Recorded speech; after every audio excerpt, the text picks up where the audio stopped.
Good afternoon, members, to the chairman of our Alumni Association, Dr. Sipokazi Koyana, the Inanda Seminary School Principal, Ms. Thembi Ndlovu, our esteemed guest speakers, Dr. Phumzile Mlambo-Ngcuka, and Advocate Thandi Orleyn. I would like to welcome everybody to this webinar today. My name is Advocate Cawe Mahlati, and I have the honor of being your program director today. I am a member, having spent 5 years in Inanda from age 12 to 16, and I am the alumni of the class of 73. Today, August 30, as we enter the last day of Women's Day, in South Africa during the pandemic of COVID-19, I'd like to just reference our theme today. We have assembled esteemed speakers who are going to unpack for us what a future reimagined could be as we face both the pandemic of COVID-19 and the techno shift that is being brought by 4IR. But before we get into the program, I would like all of us to pause for 1 minute as we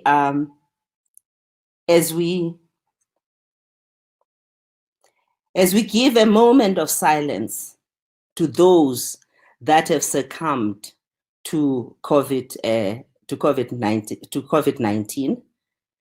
Inanda Seminary has not been left unscathed by it.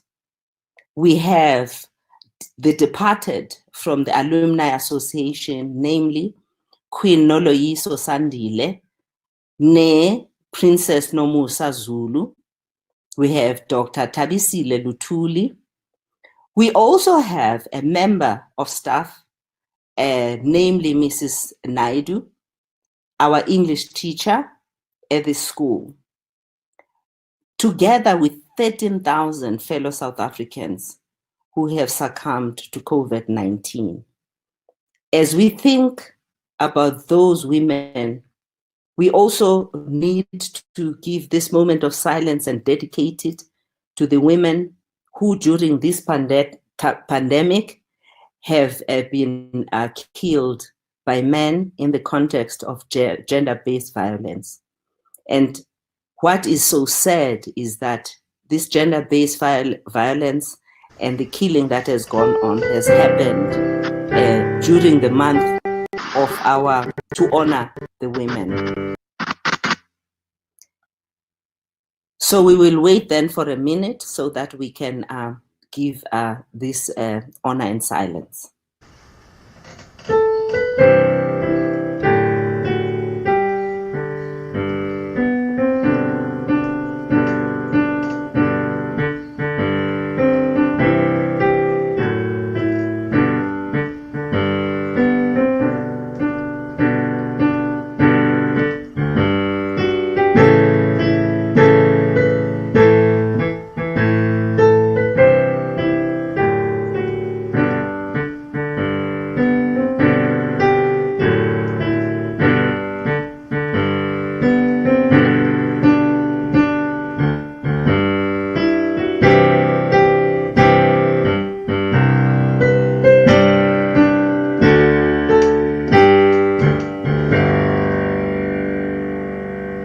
Members and all our guests and the people that are on this webinar, at this time, I would, prior to calling up the chairman of ISAA, followed immediately by the principal of Inanda, I would like to just mention that this event is primarily a fundraising event that has been organized by the fundraising committee as we are aware that Inanda is also undergoing serious financial challenges.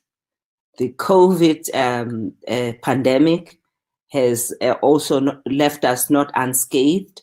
We've got a number of matriculants in particular who, because of the pandemic and the effect that the negative economic effect that it has had on families, have been unable to pay for their school fees. And we would dearly like you to continue to, there will be a silent auction going on throughout this event, and it will not end until the 2nd of September. At this time, I would like to call upon Dr. Spogazi Koyana, the chair of the ISAA, and also for the principal, Ms. Thembi, to please follow as soon as Dr. Koyana, as soon as Dr. Koyana is available. As soon as she's finished, I'm terribly sorry. Go ahead, Sport. Good morning, everyone. It's afternoon, sorry, good afternoon. Can everyone hear me? Yes? I wanted to just welcome everyone to this event and tell you that we're very excited as ISAA, as the Inanda Seminary Alumnae Association is called, and to greet all the members who are tuned in, and to greet all our guests from far and near who have decided to join us on a Sunday afternoon, which is family time in South Africa. So thank you so much for being so kind and for taking this call very seriously. As has been mentioned already, this fundraising event is to assist those students who've been badly affected by COVID-19 at the school financially. Some of them, they've lost parents. Some of them, the parents have lost their jobs. So we thought as the alumni, we should get together and plan and see what we can do to assist them.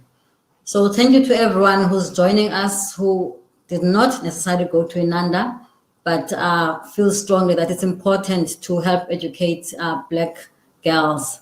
So we consider you friends of Inanda Seminary. And from this day forward, we trust that you'll also consider yourselves as friends of the school. So we extend a warm hand of welcome, and we hope that our relationship starting today will be a long one, and that in future, when you ask for your help and assistance and participation, you will continue to walk this journey with us. We are very excited to be associated with Inanda as people who graduated from that school, because it's an extraordinary privilege to be part of that history. Inanda Seminary is this year 151 years old. And we just are really grateful to the women who started it, the principals who have continued the legacy, all the staff and students and alumni across the world who have kept the flag high, who continue to shine wherever they are, the families that support them, and we thank you very much for being part of this event. So without much further ado, I want to just say welcome, welcome. Look forward to an exciting event. Our subcommittee on fundraising has worked very hard to put this together. We sourced auction items from far and near. So we also have got great entertainment coming up. Sit back wherever you are. Keep warm. It's a cold day here in East London where I am, and enjoy the proceedings. And thanks again for taking the time to celebrate with us what Inanda is, what Inanda will be in the future as it goes digital. The school has got exciting plans to pilot a full online education program in 2021, but I'm sure you'll hear all about that from the principal. And this has been spurred by its response to COVID. Instead of shying away from it, Inanda is going full head on, being bold and trying to be at the cutting edge on how to use technology to educate And I'm sure that will help the school to produce an excellent caliber of digitally savvy students who will be well-rounded leaders as we go into the 4IR. So here's to Inanda, here's to all of you participants, and here is to Women's Month 2020. Enjoy.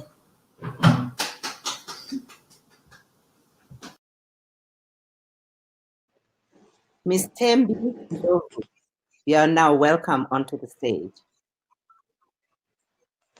Thank you, Program Director. My name is Thandi, the Principal of Inanda Seminary. Firstly, I'd like to extend my sincere gratitude to ISAA for organizing this function. We always say we are standing on the shoulders of the giants when we look at everyone that have gone through Inanda Seminary and also the role that they have played. But currently, we can say that those giants are actually walking the journey with us through ISAA. And I am so grateful on behalf of the Inanda Seminary members, as well as the Inanda Seminary staff. I'd like to extend our sincere thanks. Like Spogaze said, we have been affected by COVID-19, but we didn't sit back and say, this is the situation. We understand we've got all the challenges, and there were so many changes that had to take place on our campus. For example, the campus changed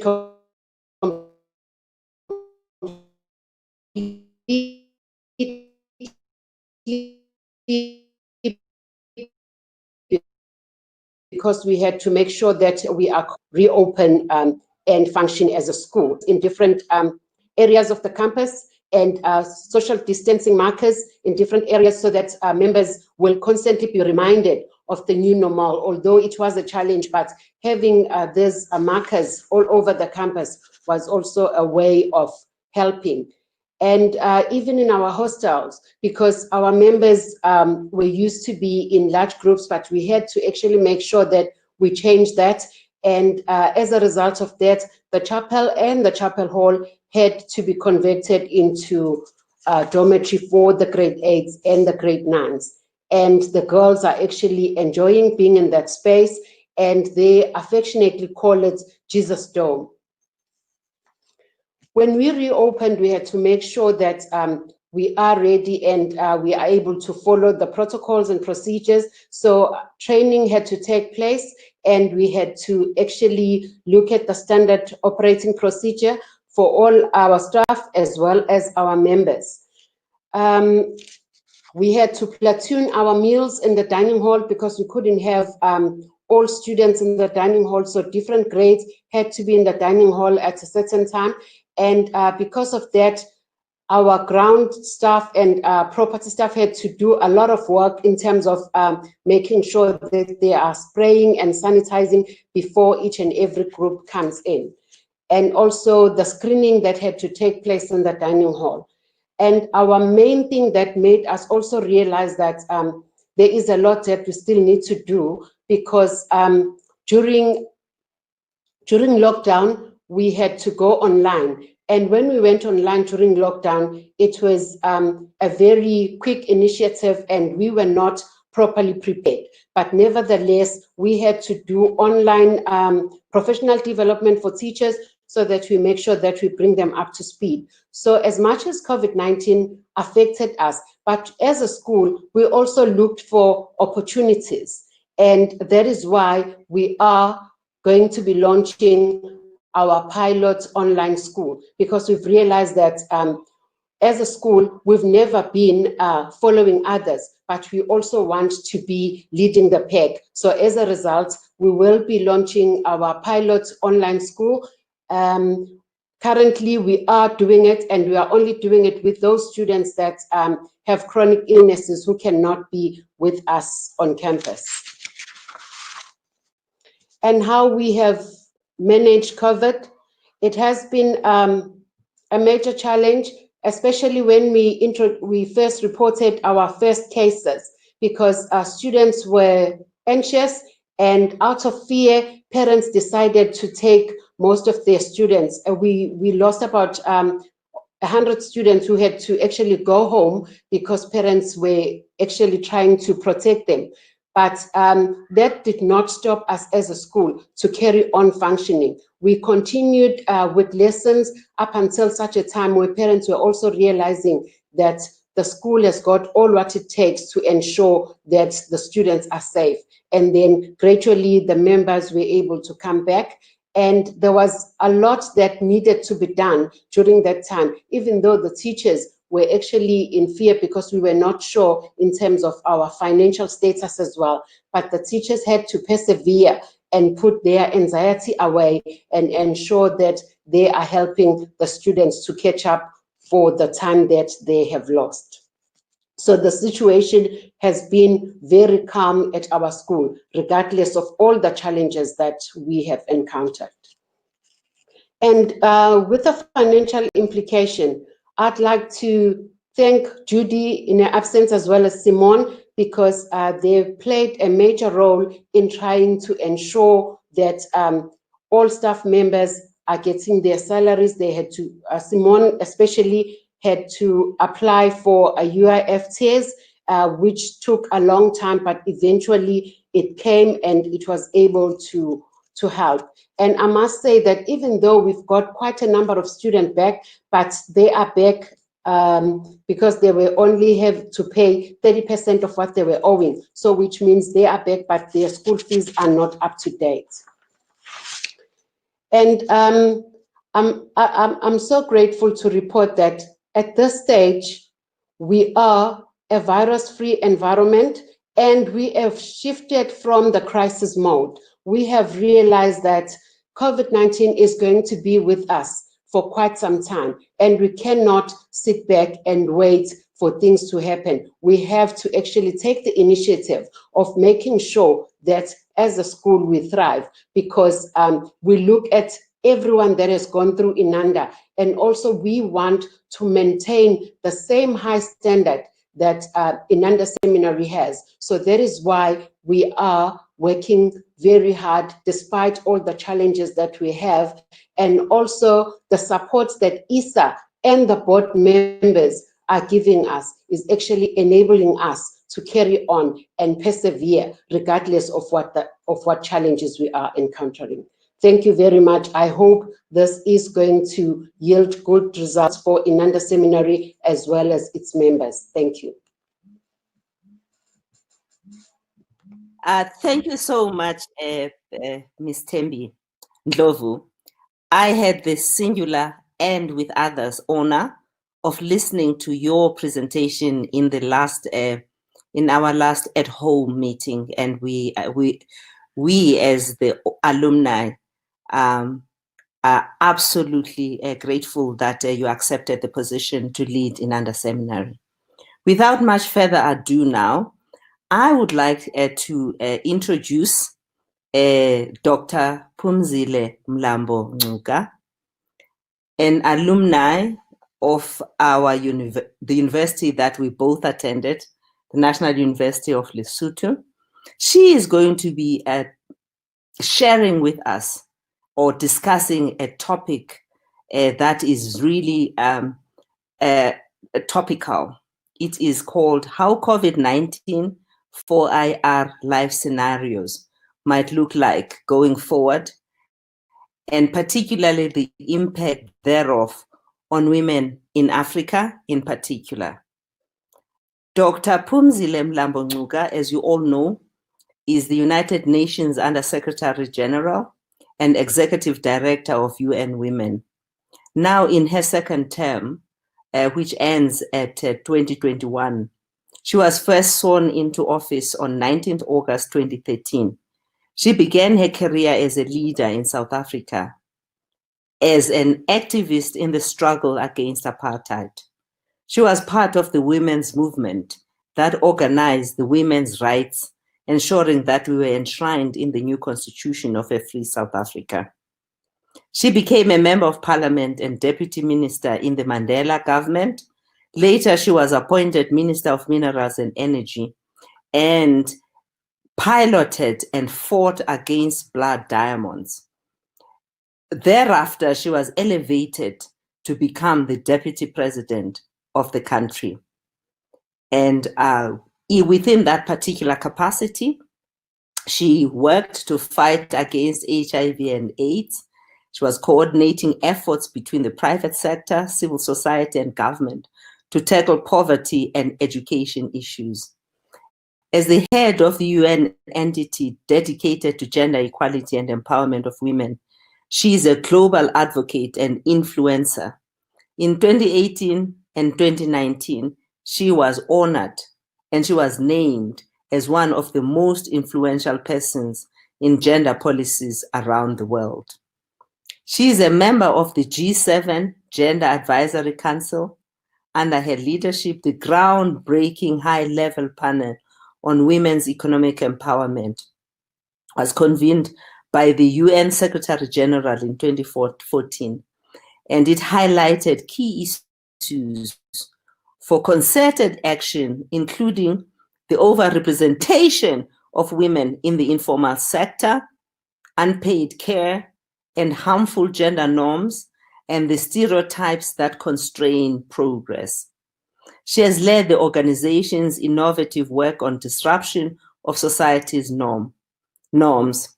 For example, with her he-for-she movement's focus on male engagement in gender equality, or the Unstereotype Alliance initiative to use advertising as a force for good to drive positive change. In 2019, the advertising industry recognized her efforts in this regard and her advocacy for women, human rights, social justice throughout the world with the prestigious Lionheart Award. Through the coalition and the movement of building among global leaders in the public and private sector with civil society, she is driving the role of women in leadership and ending discrimination and violence against women and girls. She indeed is at the forefront of the struggle for the emancipation of women and girls. She has a PhD in education and technology from the University of Warwick, United Kingdom. Might I add that her first degree was from the National University of Lesotho, my alumni. She is married and has a son. I would therefore, I now have the honor of heartily inviting Dr. Phumzile Mlambo-Ngcuka to please address us.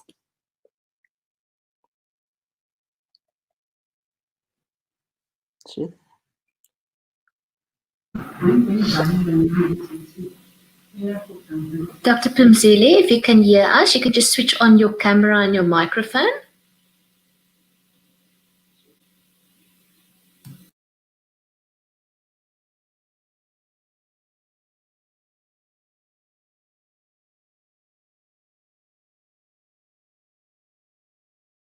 Has she switched on, Corne?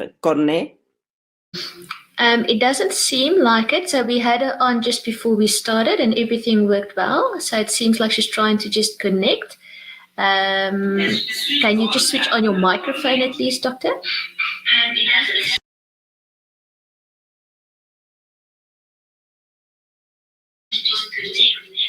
So it's the button right at the left of the screen.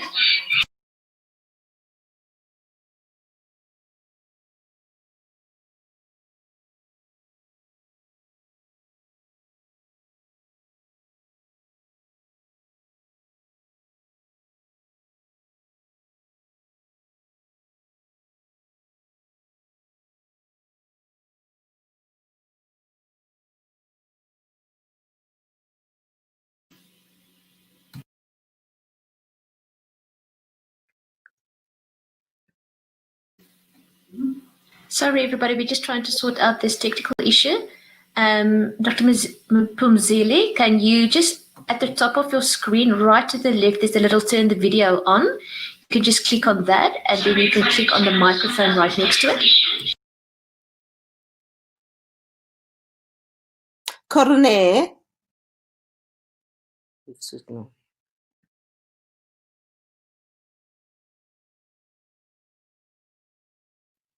Corne.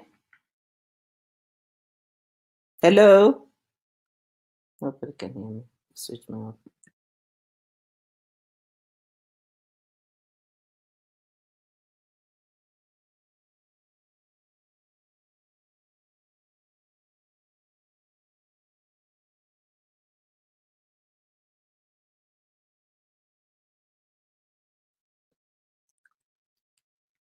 Corne.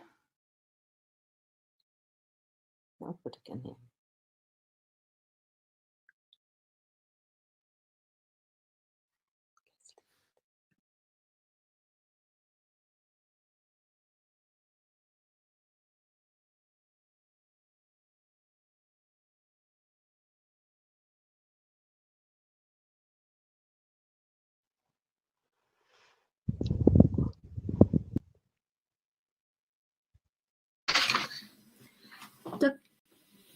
Advocate Kavya, if you could hear me, there's problems with Dr. Phumzile, so she's asked if we can go to the next speaker, if that is possible. I'm not sure if the next speaker is online. Can you just check whether Lihle Ngongoma is there? But meanwhile, let me introduce her. Okay, so we could play her music video then. Absolutely. Play her music video, and thereafter I can also do her CV, and then we can wait for whether we can get Phumzile on. Corne?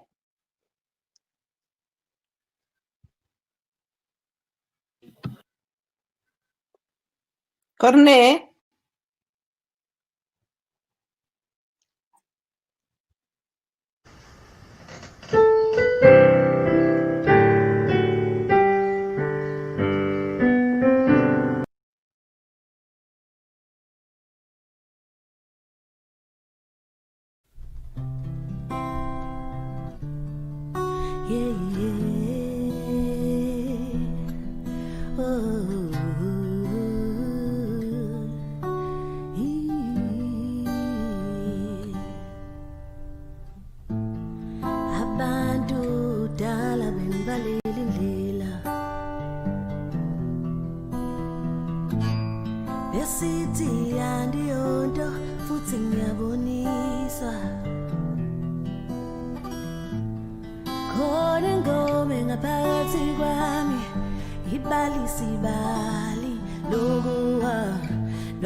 Inigitambeli cha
izovuselela umphefumulo wakho inika ithembele intsha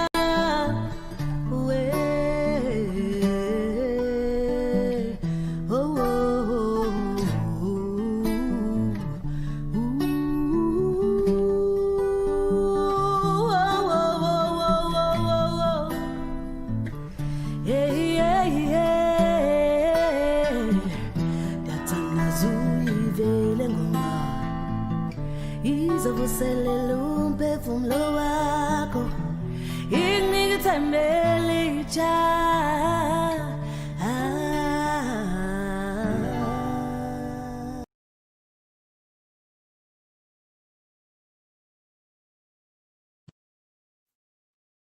Program Director, it's Corne. I think Dr. Phumzile has joined us again. If we could maybe just check her video and camera, if she could join us on stage to see if she's here. Otherwise, we can maybe start with Advocate Thandi Orleyn's presentation. Oh, there she is. Perfect. There she is. Welcome, Dr. Mlambo-Ngcuka. Can you see me? We could see you, and then you went away again. So we had video with you, and then your video went away. Can I Can you? go ahead, Dr. Mlambo-Ngcuka? Yes. Okay. As long as you can hear me. Good. We can hear you. You can go ahead. Okay. Thank you very much, and I'm sorry for the fact that technology disorganized us for a while. And I want to thank you for inviting me to this event, even though I'm a new member. I went to Orleyn, so Inanda was a bit of competition to us in many ways. And congratulations for all that you have achieved as the old girls of Inanda, something that is eluding us in many institutions that need the kind of attention you are giving to Inanda.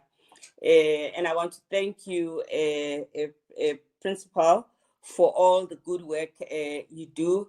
And thank you also, Kawe, for the kind introduction. I'm sorry you got such a long CV because I was beginning to feel it's taking too much of your time. We are indeed facing this challenge of schools that are struggling. And I just hope that Inanda can challenge other schools, other alumni to do what you are doing. I think this is the one thing you can do as we are thinking of the reimagined world, doing things differently. I also want to thank you also for continuing to show the importance of girls' education and the fact that many of those who come out of Inanda continue to make us proud in many areas in our society, in South Africa, and internationally. We are in a difficult place as a country. This is a pandemic that has never been experienced by this generation, so no one has a playbook.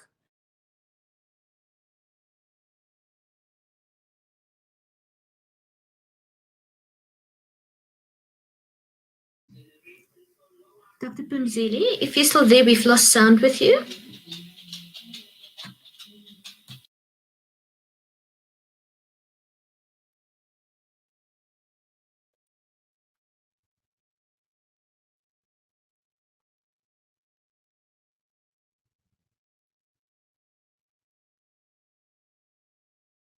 Corne? Yes, Program Director. There seems to be a noise at the back.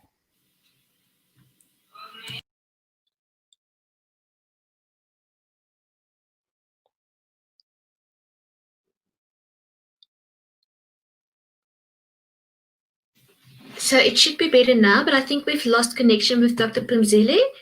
I'm not sure if you would like us to go to perhaps the presentation by Advocate Thandi until we get Dr. Phumzile back online. Can I perhaps, just for the duration, read a little bit of the CV of the lady that just gave us the entertainment? You're welcome to. Lihle Ngongoma. Yes. Members and our guests to this event, I would like to say a little bit about the lady that just gave us the performance. Her name is Lihle Ngongoma. She is a glamorous, as you can see the picture there, and soulful young singer with an arresting stage performance.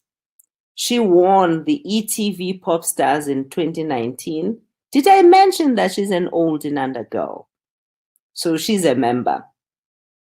She won ETV Pop Stars in 2010, where she was chosen from 8,000 auditions countrywide.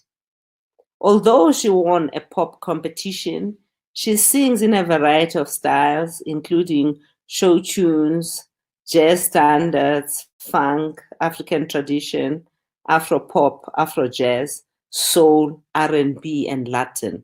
So clearly, she's not only talented, but she's also versatile. Lihle was born in a valley of 1,000 hills in KwaMqetho in 1988. I don't know about other members, but when I was a member of Inanda, there was a school of all boys, Inchanga boys, that came from the valley of 1,000 hills. And I recall that the boys that went to this particular school were highly recommended. And I just think that it is informative that Lihle comes from the same valley.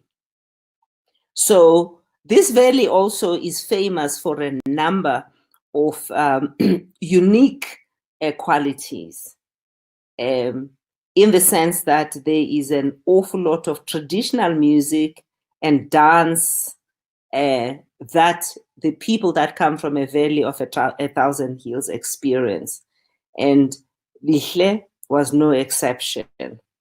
She matriculated from Inanda Seminary in 2006, and then she studied towards a diploma in jazz and popular music in UKZN from 2007 to 2008. I will not go into her variety of performances, but certainly I can attest to the fact that her talent has been acknowledged. So, however, what I would like to highlight is the fact that she did a shout-out campaign with 9 Vida. She has performed on Your TV, Crazy E, and did a road show around South Africa with the cast of Scandal and Rhythm City. As an individual, has done various radio and TV shows, including an ad for Joy of Jazz in 2011. In 2019, Lihle entered the renowned jazz competition called the Emirates Pursuit of Jazz. They were looking for a form of 8-member super band with musicians from around South Africa. The judges were Sipho Hot Sticks Mabuza, Zwai Bala, and the famous Notemba Madumo, who hosted at Bob TV when I was CEO there, the jazz program. Lihle, out of those 8,000 competitors, was selected as one of the 2 vocalists to join the band among 1,000 vocalists that entered. This proves Lihle's diversity and her talent, and we are exceptionally proud of her being a member. And if you have got an opportunity to support her, please make sure that you do so. And at this particular point in time, perhaps we should move to the introduction of our second guest speaker. Our second guest speaker is Advocate Thandi Orleyn. I recall Thandi Orleyn. She was a year behind me. She is a member of the alumni of the class of 1974. Earlier, I had said that I was an alumni of the class of 73. So Thandi came to Inanda Seminary, and she graduated and matriculated from the school in 1974. And Advocate Thandi obtained her undergraduate degree from Fort Hare University and was admitted as an attorney. During her student years at Fort Hare, they were quite tumultuous because, like all intellectuals of her generation, she was a political activist, was detained and expelled from Fort Hare University during her final LLB year. She holds a B Juris degree from Fort Hare University, a B Proc and an LLB degree from UNISA, an LLM degree from Wits, and an executive management program from Kellogg's Business School in Chicago, United States of America. She is a human rights lawyer and a socio-economic development activist whose career spans the whole 35 years.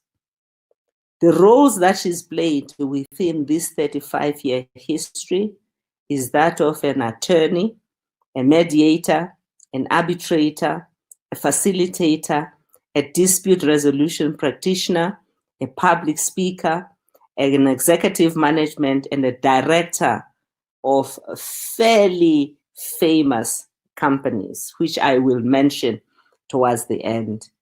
So while she practiced as an attorney at the Legal Resources Center, she headed the Independent Mediation Services of South Africa, where she concentrated on management, fundraising, arbitration, and mediation. The Independent Mediation Services in South Africa, for all those that don't know, was the precursor for the establishment of the CCMA. So when the CCMA was established, she became its first Black female national director. And after she left the CCMA, she then embarked on her career, a very successful career in investment. But her very first board position was that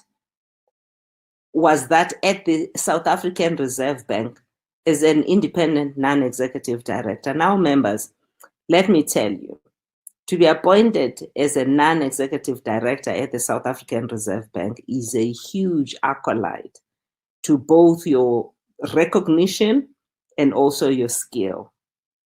And for Thandi, for Advocate Orleyn, we have been appointed as such. She makes all of us, Inanda girls and members, exceptionally proud. So the other interesting thing about Advocate Orleyn is that she has straddled quite a number of various activities. For instance, she has been a commercial lawyer. She has acted as an independent non-executive director of both listed and private companies. She's also acted as trustee of various foundations and NGOs. She is presently admitted as an advocate. She's a shareholder and an executive director of Peotona Group Holdings. Peotona Group Holdings, by and of itself, is also famous because it was set up by 3 exceptionally successful women, and we applaud the fact that it is still in existence. She is also a trustee of various trusts. Notably, she's the chair of the Legal Resources Trust, and she's also at the Xenix Charitable Foundation. She's a trustee of the Friends of the Law Resources Commission, the USA and the South Africa Future Trust, which is SAFT, and members, listen to this. Advocate Thandi Orleyn, a member and alumni of Inanda Seminary, is the chair of BP Southern Africa, and now she's also chair designate of Impala Platinum Limited. Thandi is married and has 3 adult children and a granddaughter. She's an avid golfer, a sports fanatic, reads voraciously, travels extensively, and is passionate about transforming mindsets. It gives me extreme pleasure, Advocate Orleyn, colleague, my learned colleague, for you to please take the podium and share with us the topic, that is how COVID-19, the 4th industrial revolution life scenarios, have investment and or legal impact on women in Africa. You are welcome to the mic, Advocate Orleyn.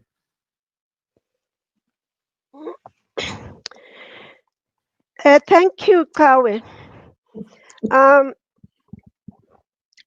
Good afternoon, ladies and gentlemen. It is always a very hard act to follow. As Dr. Phumzile Mlambo-Ngcuka said, she didn't realize that her CV, the long CV, was sent through. I thought I had sent through my short CV. Clearly, I need to reduce it further because I can see that it's taken from the time that I'm supposed to have to present. Firstly, I would like to thank ISAA, Inanda Seminary Alumnae Association, or member, for inviting me to speak today. I would like to acknowledge Ausgugu Kumalo, who is the chairperson of the Board of Governors of Inanda Seminary. I would also like to acknowledge Dr. Sipoka Zikoyana, who kindly welcomed us this afternoon as the chairperson of the alumni. I also would like to acknowledge Ms. Thembi Ndlovu, the present principal of Inanda Seminary, as well as the former principal and executive director, Ms. Judy Tate. I also would like to acknowledge, and I'm sad that I've had to come in earlier than I had planned, and I was looking forward to listening to Phumzile. Dr. Phumzile Mlambo-Ngcuka, as she said, at Ohlange, which is less than, I think it must be about 5 kilometers from Inanda Seminary, they were always our competitors. What was exciting about this is that Ohlange High School was a co-ed, whilst Inanda Seminary, as you know, it still is a co-ed, whilst Inanda Seminary is a girls' school. So we always looked forward on open days to welcome the boys from Ohlange. And this made the girls at Ohlange High very jealous of our open days. However, we always had a very cordial and friendly relationship. So I'm really excited that she did accept our invitation to address us today. And hopefully we may be able to catch part of her address. I really would like to make our conversation quite relaxed.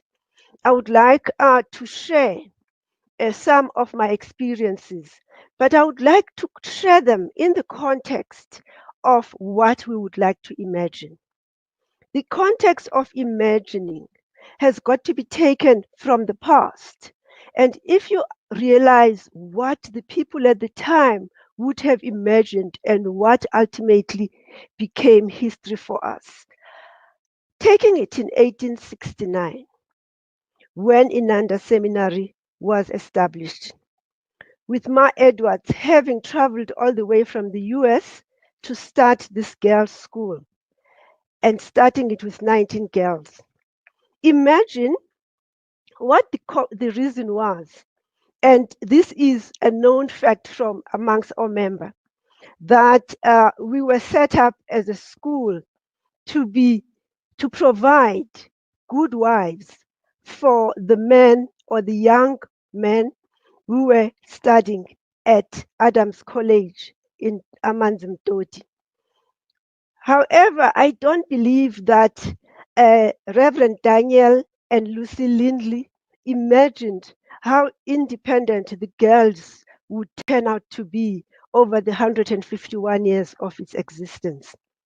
Nobody would have imagined at the time, most probably they may have imagined, that they would bring strong, independent, supportive wives who would almost probably set up their careers as teachers at the time, as well as wives to the teachers, the ministers, and other blooming careers of Black people at the time.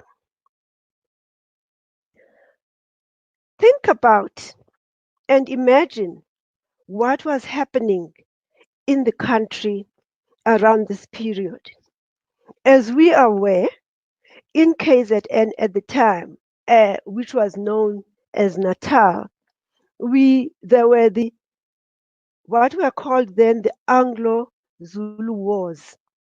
And we remember the famous war that happened in around 1879.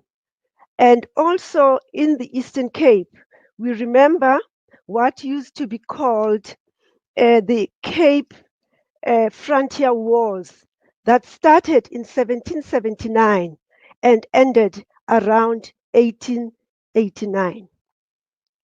So those times were very tumultuous. Those times were very uncertain. And now we fast forward and we come to where we are at this point. But guests and members, let me, before I fast forward, contextualize the legal environment, particularly at the beginning of the 20th century. This I do in the context of the book that was published in 2018. And this book was published by Advocate Tembeka Ngcuka SC. The book is titled, "The Land is Ours, South Africa's First Black Lawyers and the Birth of Constitutionalism." I remember when this book was launched, it was launched with fanfare. A lot of people bought the book. I'm not sure how many people have read the book. I must say, as a lawyer, it was very interesting. But I imagine to some non-lawyers, it may be quite dry, as it traces the lives of the first Black lawyers, and I'll mention them just for context. Henry Sylvester Williams, who came from the Caribbean and studied in the UK, was the first Black advocate in the Cape from 1903 to 1905. His career didn't last long because clearly of the discrimination against Black people at the time. Then Alfred Mangena, the first Black South African attorney, Richard Msimang, Pixley ka Isaka Seme, Nubu Poswayo, and George Montia. This book is very interesting in that it gives us the context that can be seen as the bedrock of the South African Constitution of 1996. So there was always a legal framework throughout the developments, as we see late 19th century, and particularly from the beginning of the 20th century, as we saw the industrialization of the world taking root. Now, if I frame the present, I would like to frame it within the context of the dot-com era. Those who were around in the late 80s and up to the mid 90s and interested or participating in the economy will realize the hype around the dot-com economy. Everybody wanted to be involved. Everybody wanted to be in it. And this was the beginning of the internet and the way in which it expanded and made the world come to us rather than us going to the world. So when the dot-com economy collapsed around 2000, it made a significant impact on the economy.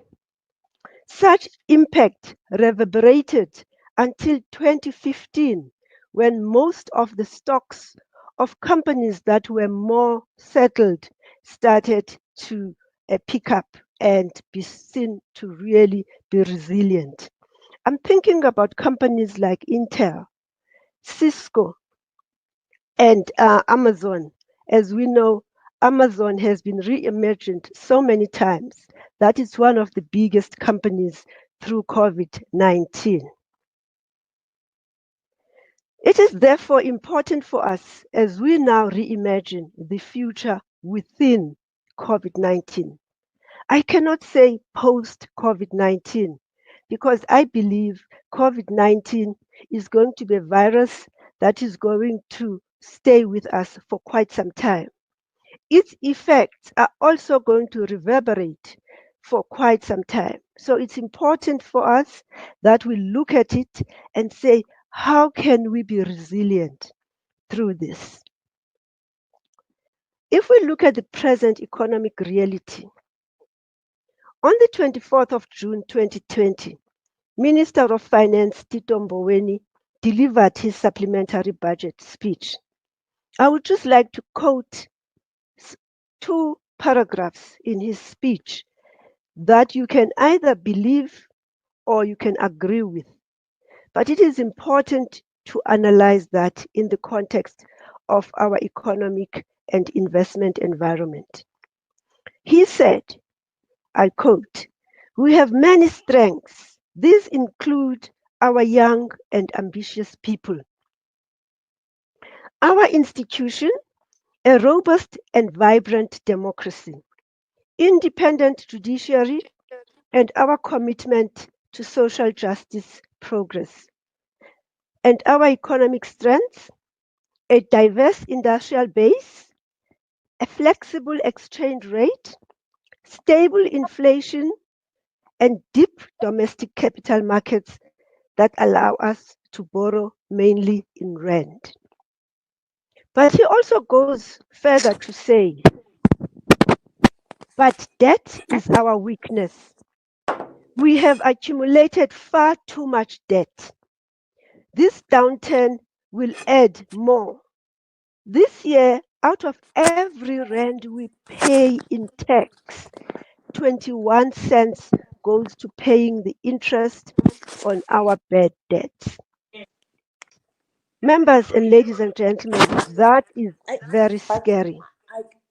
I can hear, but I still think this is a better option. That is unstable. Yeah.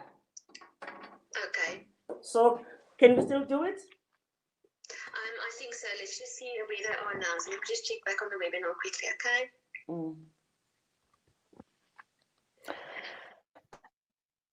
Hi, can I continue? Please continue, Advocate. Thanks, Sawe. And please call me Thandi. I just feel like I'm going to jump every time and say, yes, my lord.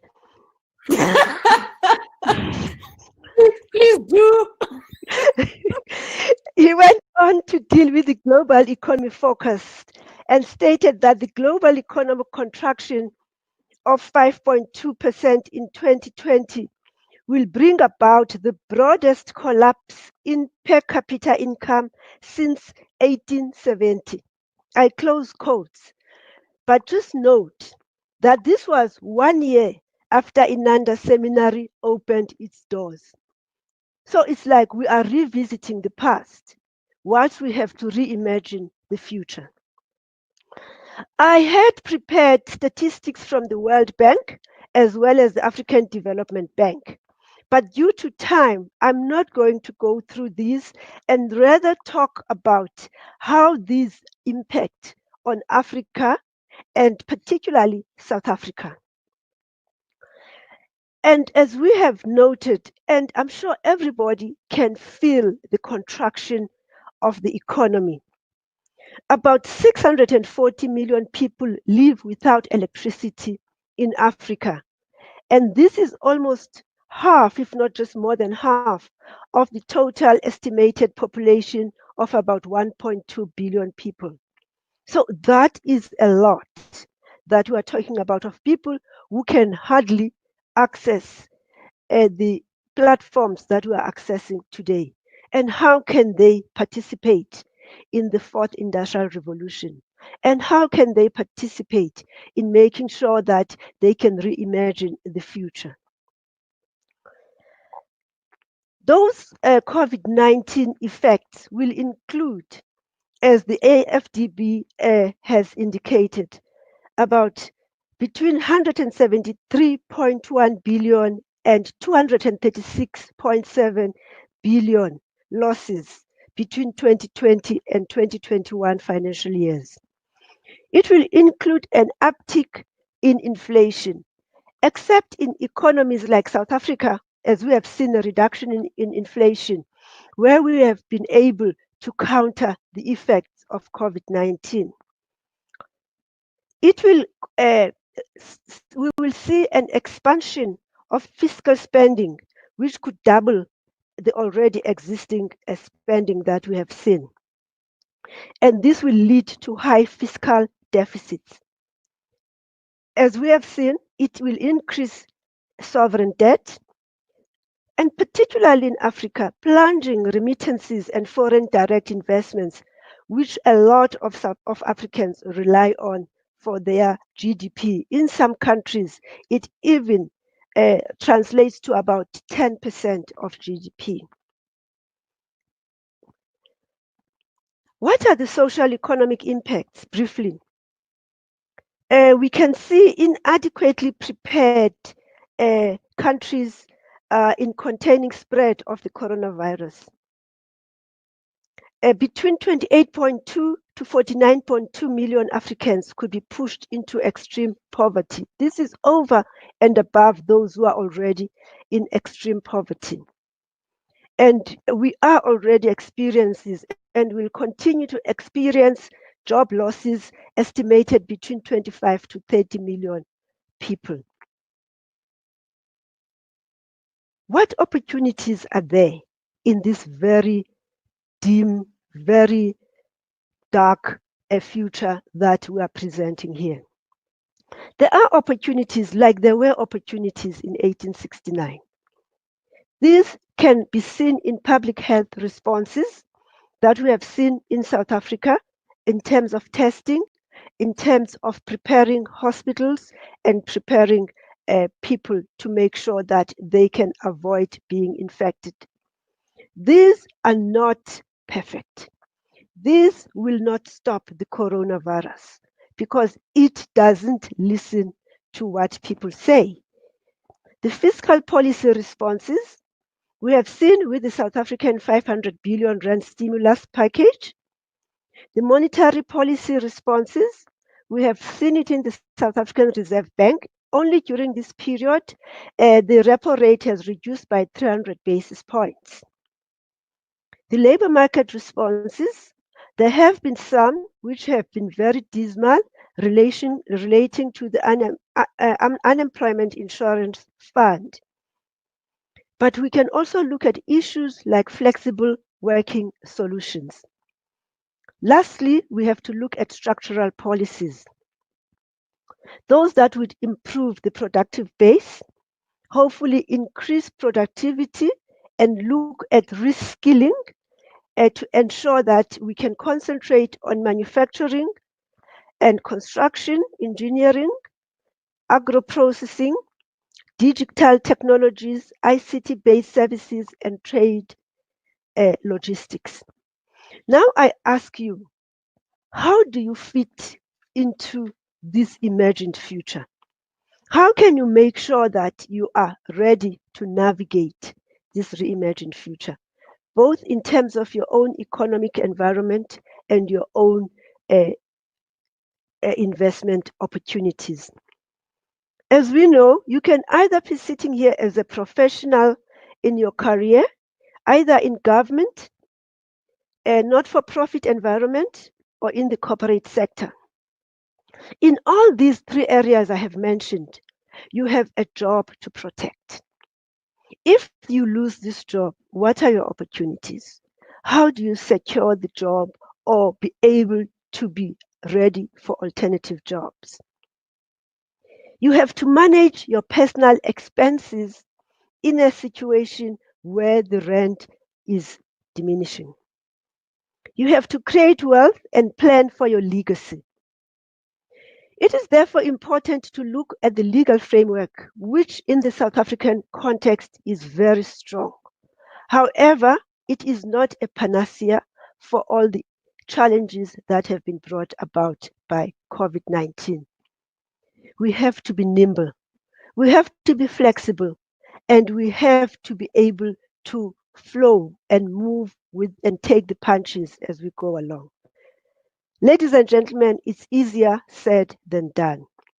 However, I can give you a number of examples where you have to make sure that you shrink to, as they say, you cut the cloth to your own needs. On the other hand, you may be a business owner.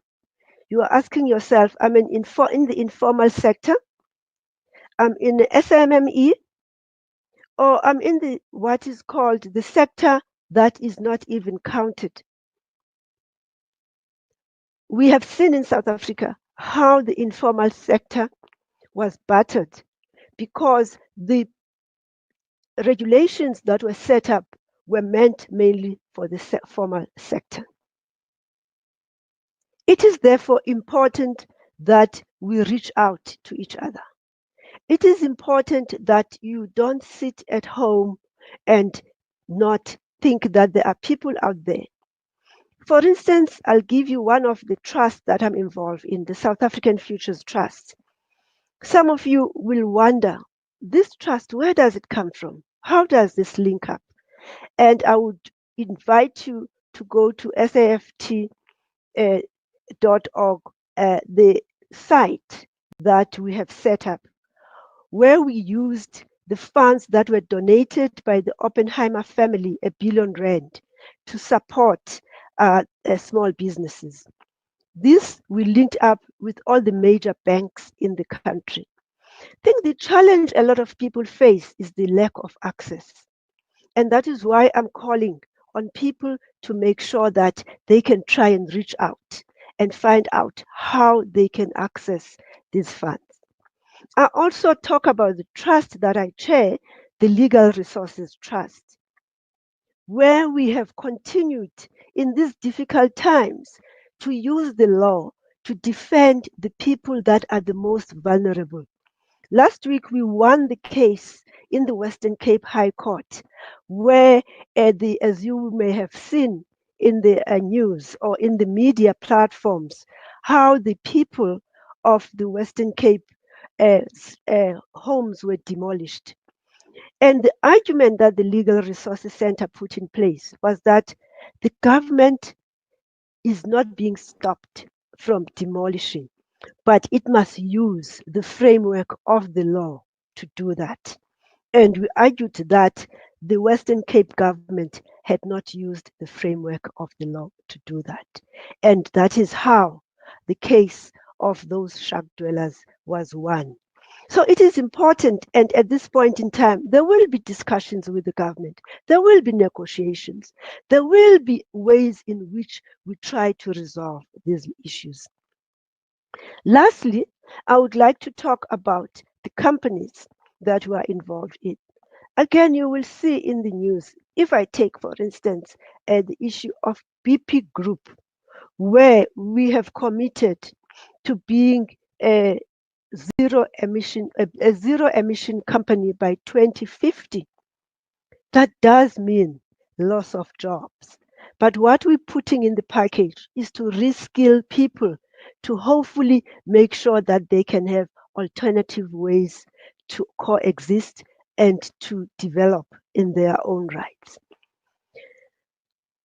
I believe that I have taken quite liberties on the time, but I felt that it is important that we look at these issues and say the law is there.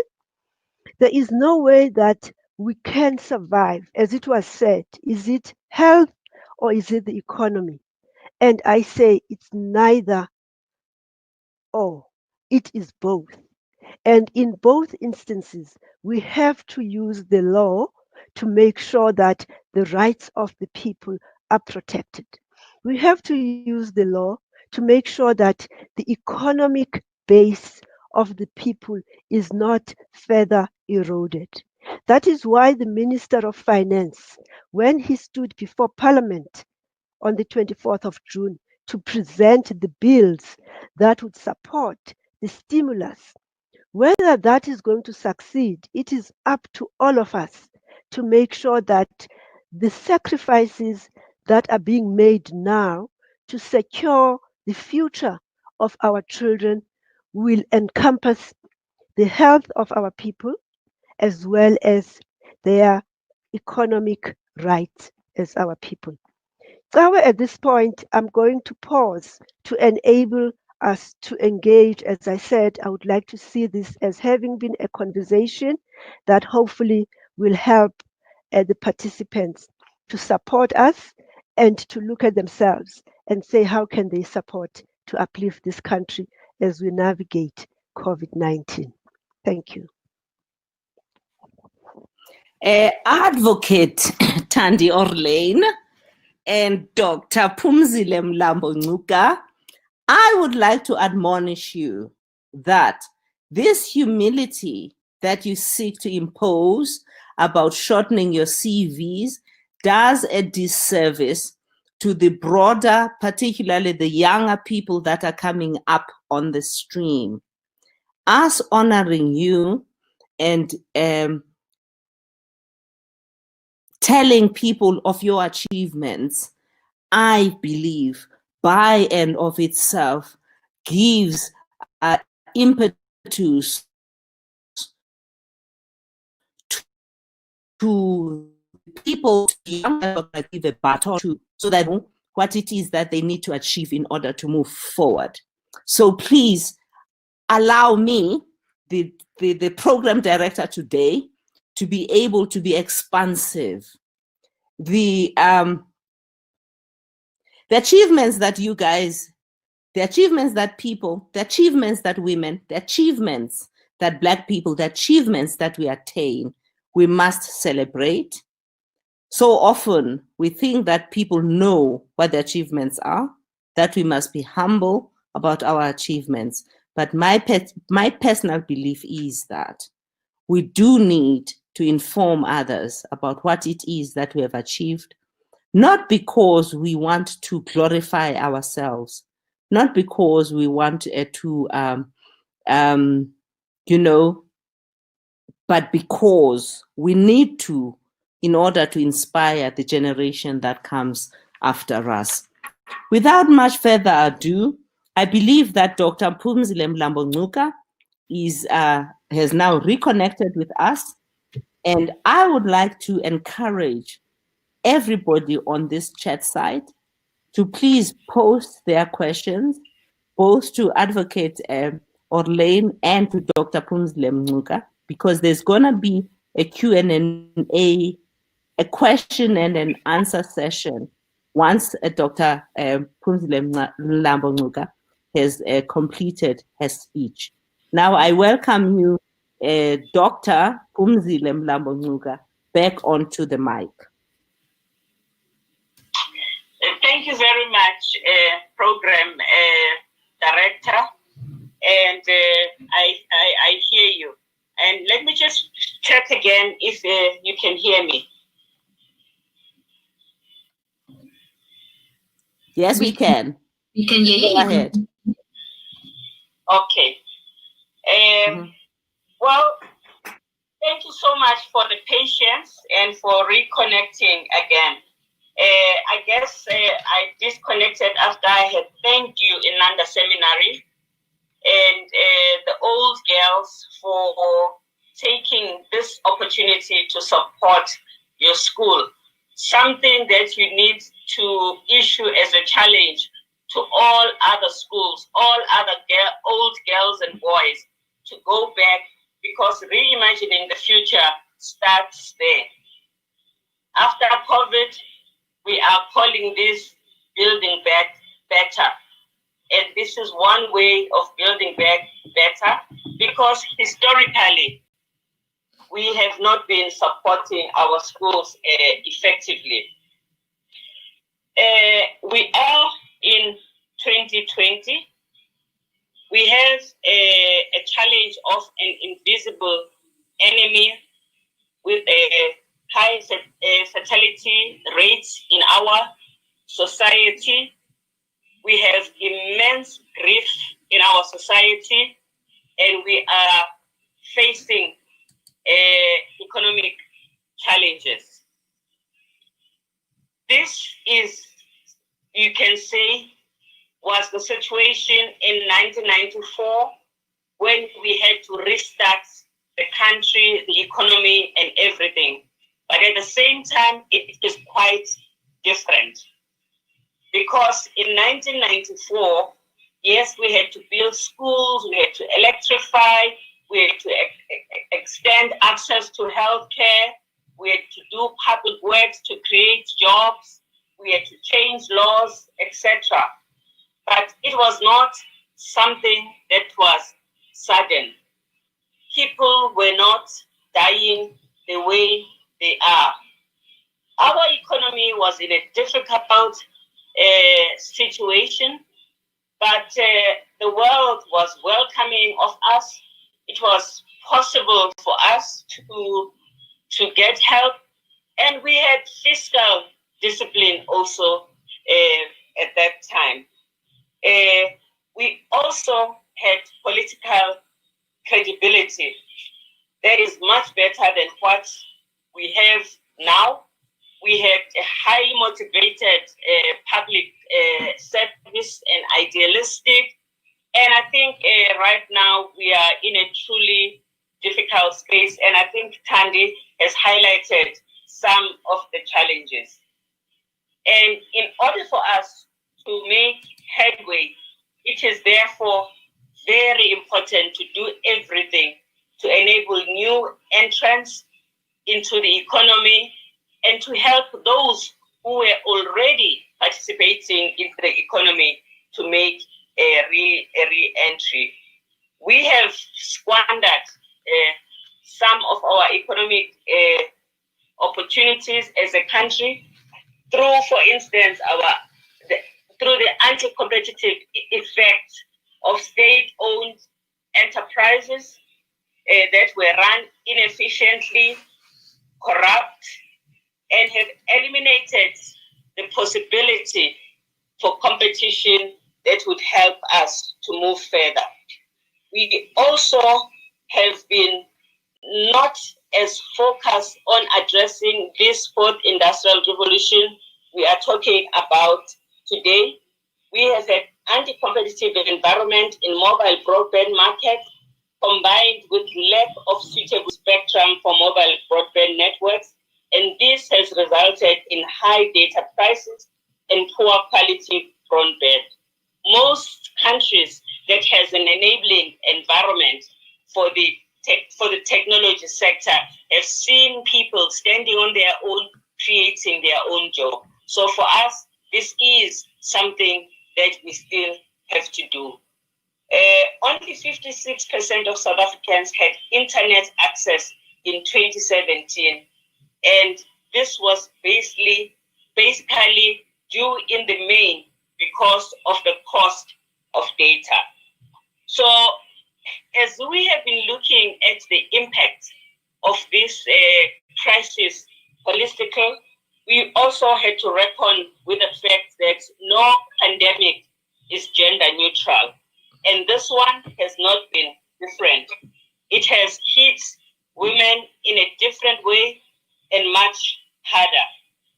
At UN Women, not in South Africa and globally, some of the areas that we have been highlighting as hitting the women in a most significant way, especially the gender-based violence and domestic violence in particular. There, we have a need to both prevent and to deal and to provide services to women who are affected by violence. We have pushed the countries to make the services needed by women who are affected by violence essential services so that women can have access whenever they need them. But we've also noticed, as we've been following up, the inadequacy of these services and the continued underfunding that we have been fighting for. South Africa made these essential services unrestricted, but there is no doubt that we do not have enough because the rate and the depth of violence against women, femicide, abuse against children is such that much more is needed. In education around the world, we have also been concerned about the fact that so many children were out of school, and those who were able to continue with education, as the principal was saying, were those who had access to digital infrastructure, who could continue with online education. And in many of the schools in poor countries, including poor schools in our countries, teachers have no experience of virtual teaching. The impact of that is that one of the gains that we won after Beijing, and we have been increasingly getting better in access to education for girls, is now at high risk and is being reversed. And I think this is something in this audience we have to fight for, we have to defend with everything we have. And one way of doing this is ensuring that there's access to digital infrastructure, digital teaching readiness for all the teachers in all the schools.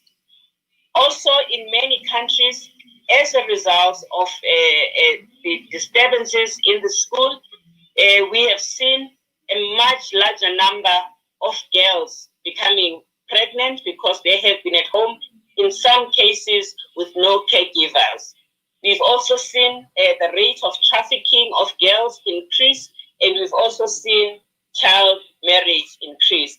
These are areas where we have been making gains because, for instance, in child marriage, we have worked very hard to increase the age of marriage in most countries of the world. In Africa, we're only left with 11 countries. And we have been seeing the efforts that the government, the civil society, many institutions are making to address child marriage. In this short time of the 4 months of lockdown in many countries, we have been hit hard when it comes to child marriage. And child marriage leads to poverty for women and their offsprings. Of course, we have also seen the gains lost in women's health, which is another area in the last 2 decades many governments have made progress, including South Africa. And this has been especially in the access to reproductive health services. And in some of the countries, the services have been provided digitally in these times of hardships, and increasingly countries were looking at different ways in which governments could provide health services and reach communities to provide and promote primary health care through digital means. So again, the 4th industrial revolution is critical for education, It's critical for keeping girls at school. It's critical for us to have a healthy nation. We have also seen in violence against women in many countries that have opted to use technology to whistleblow, as well as to ensure and facilitate bringing services to the rescue whenever they have been needed. From pharmacists who became part of a chain that is able to detect signs of violence when a woman was able to come to a pharmacy, which was one of the few places women could go to during a crisis. So again, a classical example of something that is key for women. Our economy has also been battered. Both the large and the small industries have faced hardships.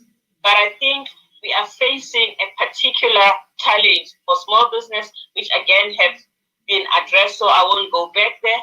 So to the extent that fiscal stimulus and interventions are being offered, our responsibility in this audience is to make sure that people are able to go to where the services are.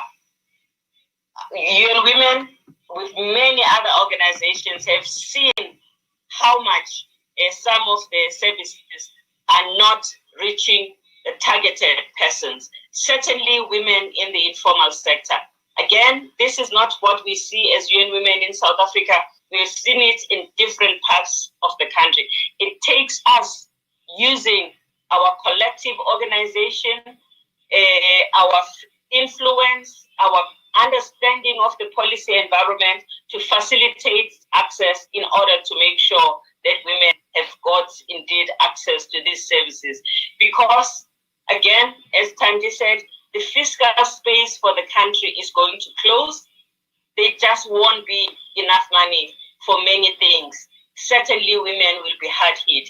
It is important that women do not miss out and lose out at this point. We have also seen globally the challenge of the increase of unpaid care. Unpaid care is already something that is shouldered by women in all countries. They are the ones that provide the care at home. In the case of Corona, they are providing care services because people who are sick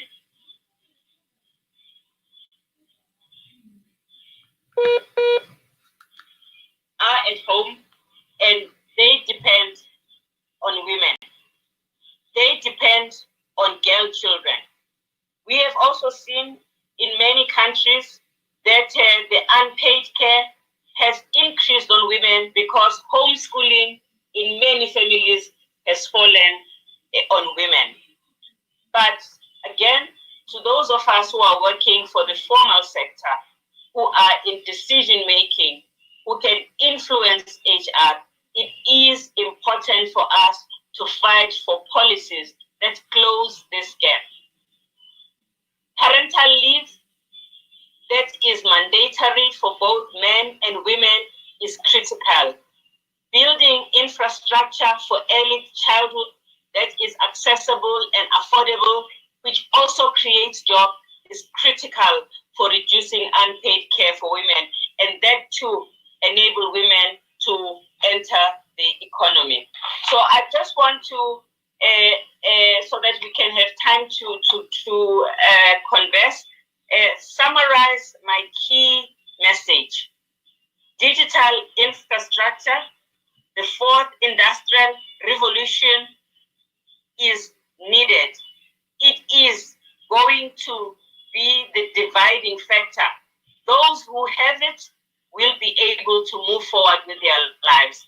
And for those who do not have it, they will be pushed back to poverty. And for girls and for women, this is a major disaster because they will not be able to be part of the new economy. Leadership is critical because many of you, I think, are in jobs where you exercise leadership. Your voices in the boardrooms are needed. Your companies need the policies on gender-based violence and sexual harassment that is transparent and that works so that people can believe in it, because we have to fight this scourge of the shadow pandemic of violence against women everywhere. And we need to make sure that in the boardroom we fight against gender-based violence. We also need to make sure that we monitor the access to the services that are being provided by government. We volunteer, we use our influence in order to make sure that we do not wake up one day and all the resources that would have helped women have been squandered and women have not been able to benefit. And again, the fourth industrial revolution is critical for that. The issue of broadband in South Africa, access to spectrum, all these policies that are making data to be so expensive have to be solved. All of these decisions are in our hands, and we need to organize ourselves to confront government about closing this gap, because if we don't, the future of our girls' education is at stake. Thank you.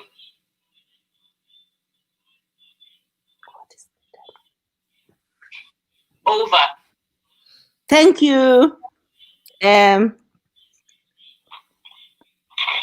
you so much, Dr. Mlambo-Ngcuka. I hope you'll be with us for a little while, as I am now expecting to receive whatever questions that might have arisen from your talk. Yes, Corne, Madam Moderator. Corne, Yes, Program Director. have you received any Q&As? There was only one question, and if you click on the chat tab, you would see it, and it is from Thandi Kambule. If you want, and I'm not sure if that was directed to any one person. Do you see the question? Absolutely, I see the question. Dr. Phumzile Mlambo-Ngcuka, there is a young girl child here. She says, in the last 26 years, there's been significant progress in bringing infrastructure to all South Africans, i.e. access to water and sanitation, electricity, and data and cellular telephony.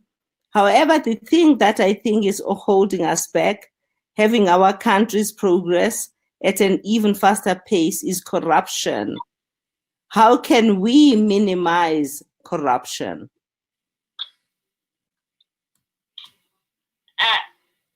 Thank you for that question. I mean, it is true that a lot has been done. I think we cannot dispute that, but maybe our best is not good enough, because as we have seen in Corona, there are so many communities that are still underserved.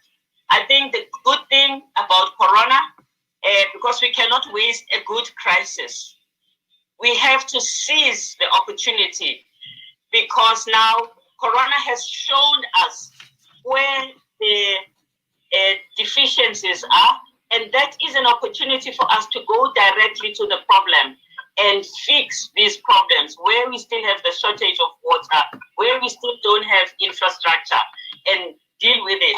It is also true that in some of the areas that have been underserved, it is not because there has not been money and resources to do this work.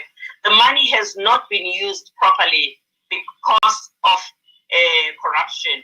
So where you do not have water, and the girl, children, and women have to fetch water, even though there should be money for clean water in the house, women and girls substitute for the state and carry the burden because someone else has pocketed the money.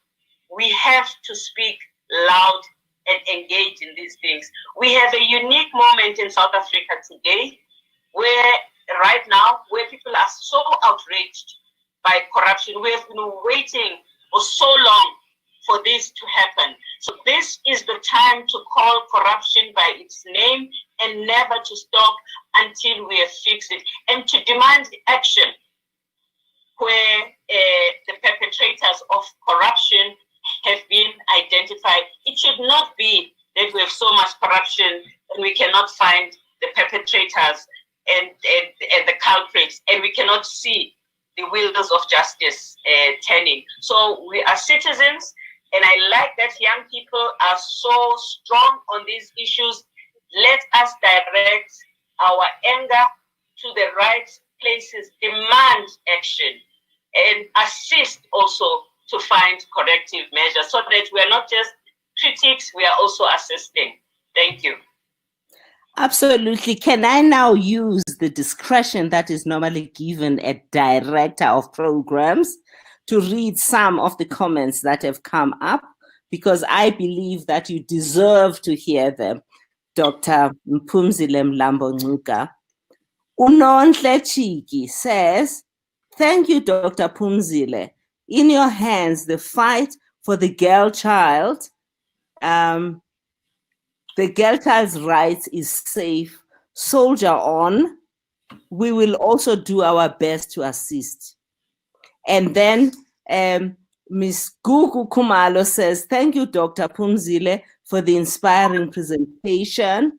And Tiny Eboka says, thank you very much for honoring the Inanda Seminary Alumni Program. You and your message on women and technology, how this population continue to be underserved despite the policies and resources in the country. What is more sure thing? We, as the Inanda alumni, can do beyond what we are doing is amplify the needs of the many women. Cornell, you keep on moving these things as I'm reading them. Sorry, no, I'm not Beyond reading comments what coming in, so that's what's happening. No, that's the problem. So Tiny keeps on saying, what the sure thing is that we as the Inanda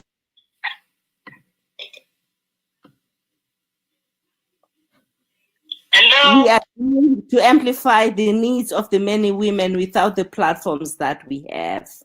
So there is an awful lot of reaction that is coming from the people that are listening. Tutula Balfour says, thank you, Sis Phumzile.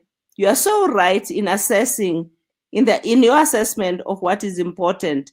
Recent research on the impact on COVID showed that more than 80% of the people from the suburb could work from home, while 5% of those from townships could not do so. This inequality should be eliminated for all of us to gain from the fourth industrial revolution. And Nom Tikhadebe says, thank you, Dr. Phumzile, for an amazing speech.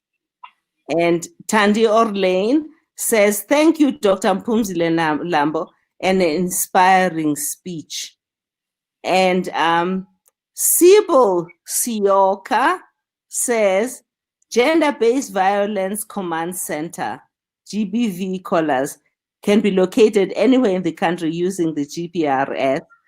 And Oliswa Kakana says, Fawe, do you know if these speeches are recorded? Porne, can you give us an answer? Yes, they are recorded. Oliswa, they are recorded. And then we have here Vuyokazi Makapela, who says, thank you so much, Advocate Thandi Orleyn, for highlighting the challenges we are facing and perhaps things we can do to help shape the future for the next generation. Thank you for your contribution in fighting for human rights. Kanye Mahlare says, you have showed us today that all rights are to be respected.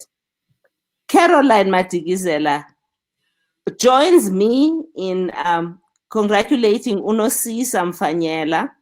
Nosisa Mfanyela said that she is happy to drink to the well of wisdom that we have given her today, since 36 years ago, she attempted to be a member of the Inanda House, was not admitted. And Caroline says, no, Sisa, You are now a member of the Friends of the Inanda Club.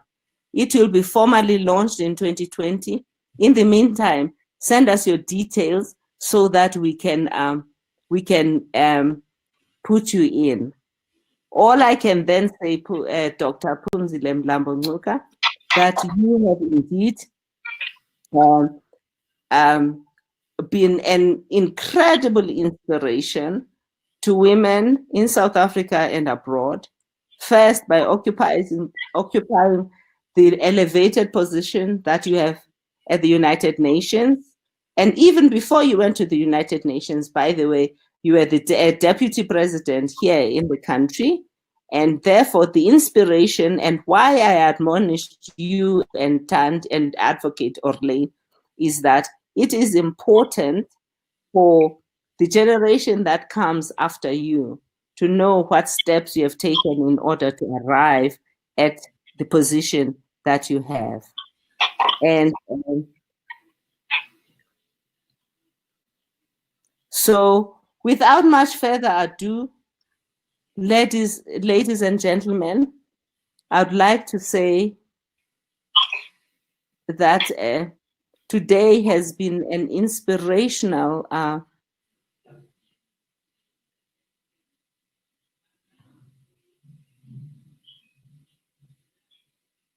this particular point in time, Advocate Thandi Orleyn would like to come on stream so that she can add and respond to the comments that she has been given. Are you there, Advocate Orleyn? Advocate Mahlat. Thank you. Thanks, everybody,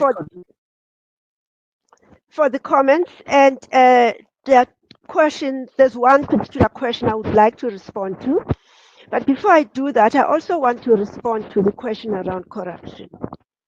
Yes. I think what has got to be very clear in our own minds is that there's a corruptor and a corruptee, and there's also people who abet and support. If we take the issue of the Department of Health in Gauteng, there are people who were giving tenders, but there were people who were giving them tenders. And people will point at politicians, rightly so. But there are also administrators, people working, and either by coercion, fear, or voluntarily, they are also part of that because they sign. No politician transfers funds. No politician is able to do that in terms of the PFMA. So we have to look at the root causes. We have to deal with it. That is the one area. So it is up to all of us. The second area that is also, we will always address these issues to the president.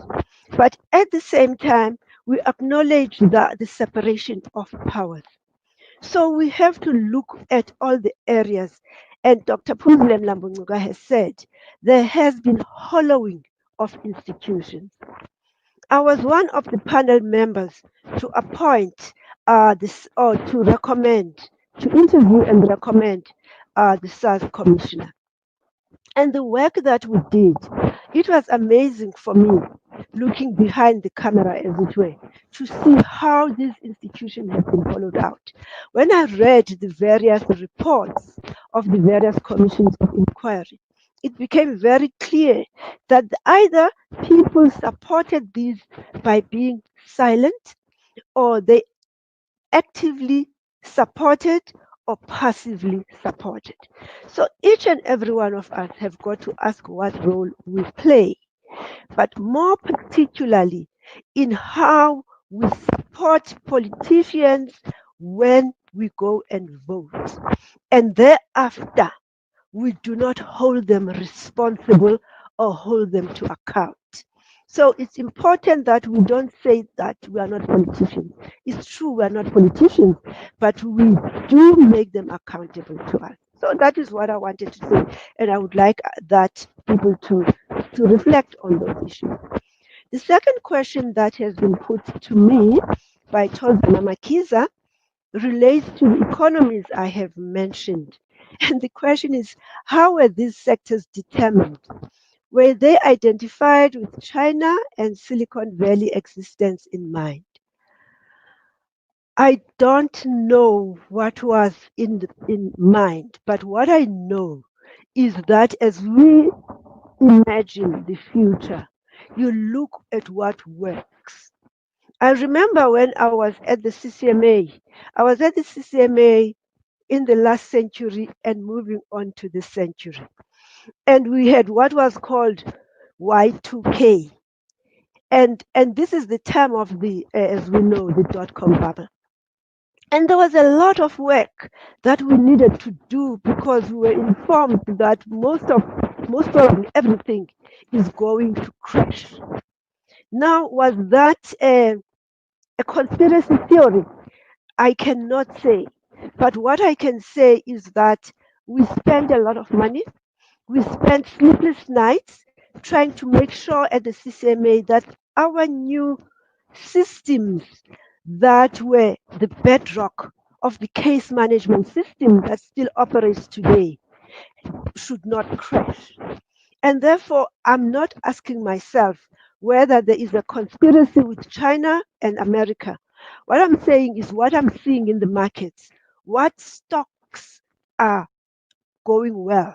What jobs are being advertised more? What economies are being advanced through what policies they adopt in relation to these issues? And I would ask you to look at the economy of Rwanda. Rwanda is a very small country, but you have to look at what is being done in Rwanda to develop that economy based on digital as well as on technology. So my approach is what is the problem, what is the solution, and I will leave the theory on other people to determine what is the basis for that. I trust that I've engaged with the question appropriately. Thank you. Advocate Orleyn, sorry, Program Director, I just quickly want to ask, your microphone is rubbing against your jacket, so we have a disturbance in the sound.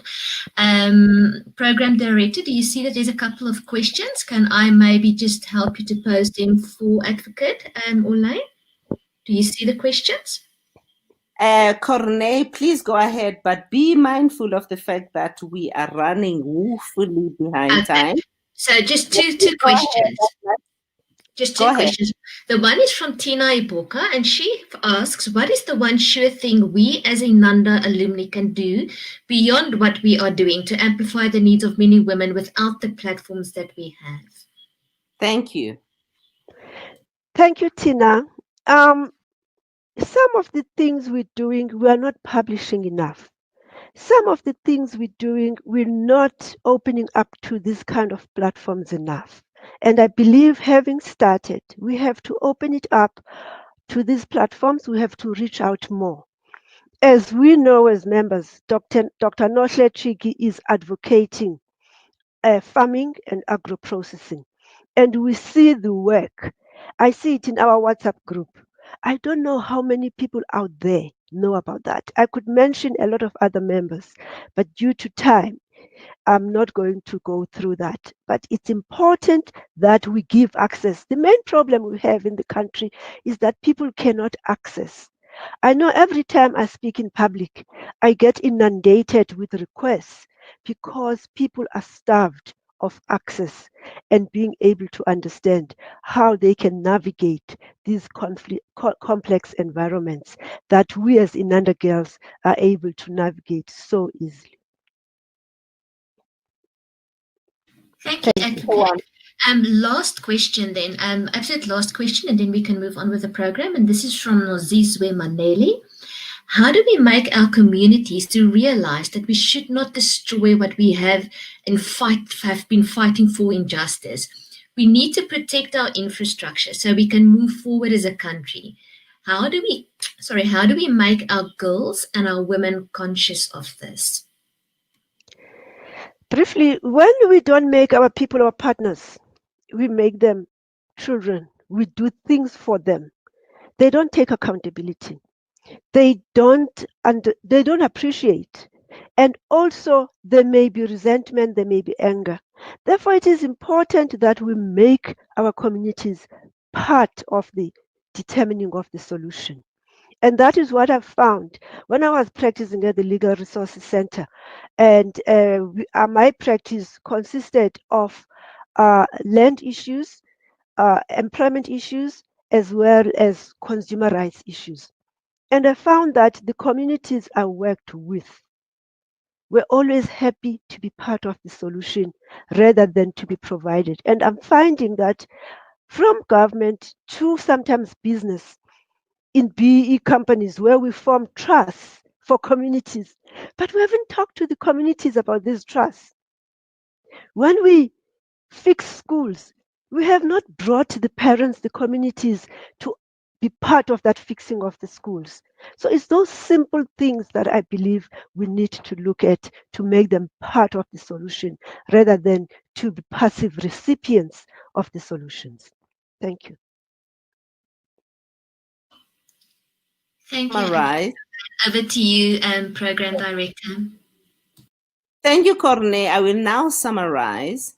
There are some pertinent comments that I think need to go in the closure of this segment. Petiwe Matutu says, many thanks, Dr. Koyana and team, for organizing this insightful and informative event. Certainly count me in on anything to do with the education and development of girl children. I will join the club of the Friends of Inanda Seminary as always. Dr. Mlambo-Ngcuka clearly sets out the state of our country and its setbacks due to COVID-19 and what needs to be done. And then, in conclusion, I would like to talk to the one that was posted by Louisa Zondo. Is it Advocate Zondo? I suspect that it might be. She says, I agree with both Mayor Orleyn and Mlambo-Ngcuka when they emphasize that we see the power of COVID-19 pandemic to catalyze the change we want to see in society, or use the technology to connect with each other, even across the globe, must be the way to our future. We should focus more on building cultures of love and caring for each other. And I think that that is an appropriate place for us to end. And now we must unfortunately proceed with the program. And I would at this point like to introduce Sanelisiwe Mbambo. Sanelisiwe Mbambo is, her CV reads thus: I started my fitness journey in school, competing in athletics, netball, football, softball, and rugby. When I started playing contact rugby, I realized that I needed to get fit and started working at Virgin Active as a receptionist so that I could use my lunch breaks to train. I trained hard and dirty to get where I am today. That's where I created a community. Ladies and gentlemen, Sanelisiwe Mbambo has 100,000 people strong in her chat site called GetFitWithSanerie. Please join me in congratulating Sanele as she clearly continues to shine, and urge all members and our entire guests to join her in the Get Fit Sane. You know, I'm 63 years old and I have developed my tummy fat and my thunder thighs, and I am sure the majority of all of us can really gain some sort of health dividend by joining Sane. Today, she will be speaking to us about the health and fitness in the light of COVID-19 pandemic, its impact on women in South Africa. Now we invite Sane to please take the mic. Program Director, it's Corne again. I am not 100% sure that Sane is online. If she is, she can just turn her camera on, but I don't think she is online with us at this stage. And perhaps if she is not, we have a song that we can play by Lihle again while we try to connect with Sane, if that's okay with you. Shall we do so? And then we'll go to the auction if she's not available. Perfect. Let's quickly have an entertainment break by Lihle. Thank you.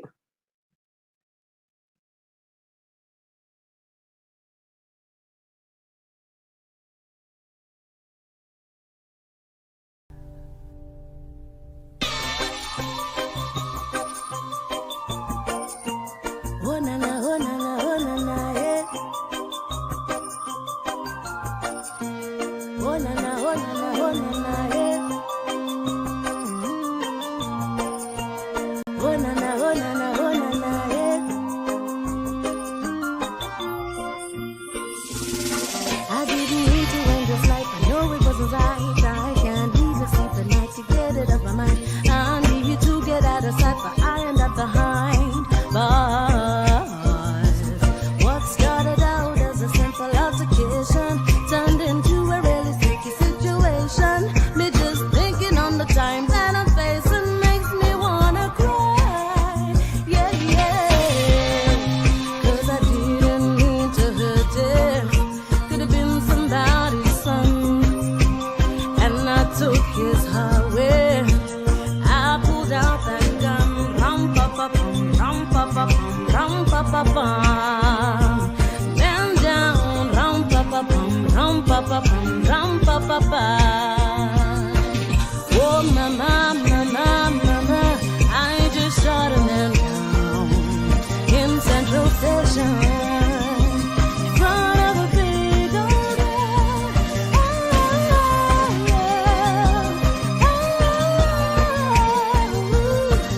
Yeah, mama, mama, mama, I just shot a man down. Said her youth of 22, I call her Baby Sue, and she fits right down in my shoe. What you expect me to do if you're playing me for a fool? I will lose my cool and reach for my firearm.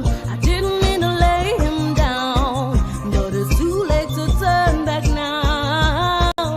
Don't know what I was thinking, now he's no longer living, so I'm about to leave town. Hey, 'cause I didn't mean to hurt him. Could have been somebody's son, and I took his highway. I pulled out that gun, rum pa pa pum, rum pa pa pum, rum pa pa pum. Man down, rum pa pa pum, rum pa pa pum, rum pa pa pum. Hey mama, mama, mama, I just shot a man down in Central Station. In front of a big old crowd.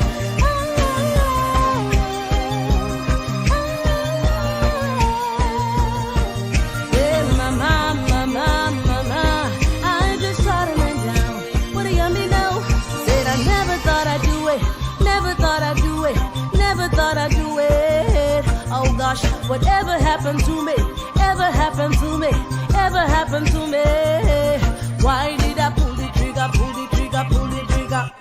And ending I so soon when me pull the trigger, pull the trigger, pull it on you. Somebody tell me what I'm gonna do. Hey, ram pa pa bum, ram pa pa bum, ram pa pa bum. It's a one man down. And when me say ram pa pa bum, ram pa pa bum, ram pa pa bum, me went downtown. Just now I am a criminal, criminal, criminal. Oh Lord have mercy, now I am a criminal. Man down, tell the judge please give me minimal. Run out of town, another down, come see me now. Oh, mama, mama, mama, I just shot a man in Central Station. In front of a big old crowd.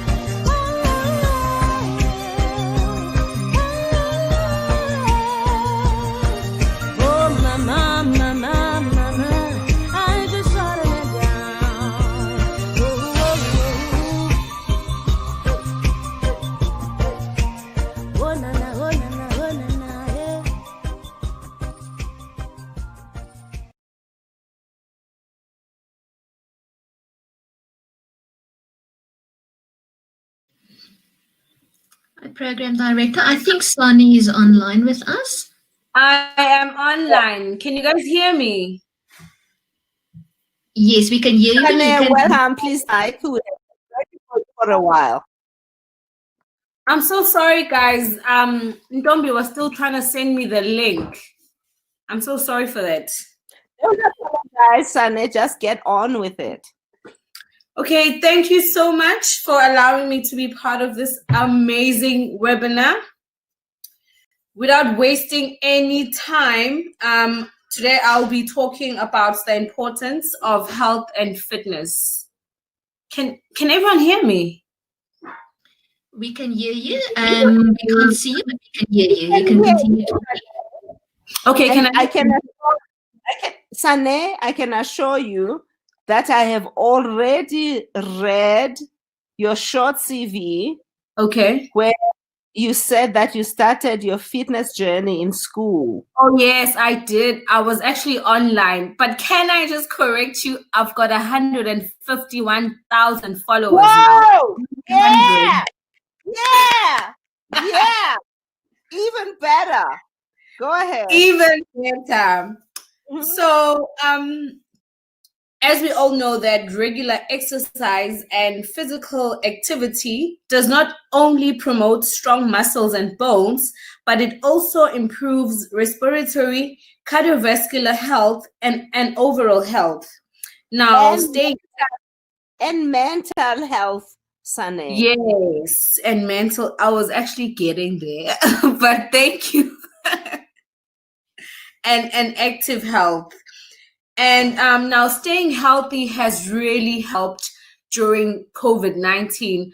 I'm sure everyone could see that everyone was taking care of their bodies. But in terms of us, the personal trainers, it hasn't been well. Especially for me, because I do house calls. Now, I lost a lot of my clients because they couldn't obviously pay. But I did focus on my virtual trainings. I need you guys to see me because I'm going to give you a few tips on what to do at home. Now my camera is not on.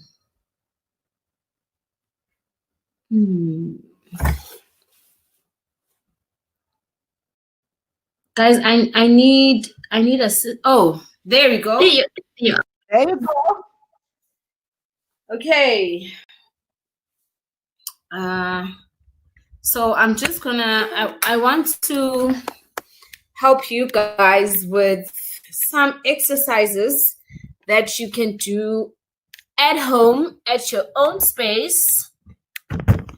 Okay. Can everyone see me? We can. I can. Can we get a thumbs up in the chat box? Okay. So I know our okay. So if you are just working on your legs, I'll give you about 3 exercises for legs, 3 exercises for your bum, and about 5 exercises that you can do for tummy fat. I know everyone suffers from tummy fat. Do we all agree? Yeah. Okay. So if you are working on your legs, simple exercise is you can do your squats. So when you squat, you need to make sure, okay, let me put this here. When you squat, you need to make sure that your knees don't go over your toes, right? So you go down like this. Don't lean forward, because when you lean forward, your knee is gonna go over your toes, right? So this is how you do your normal squats.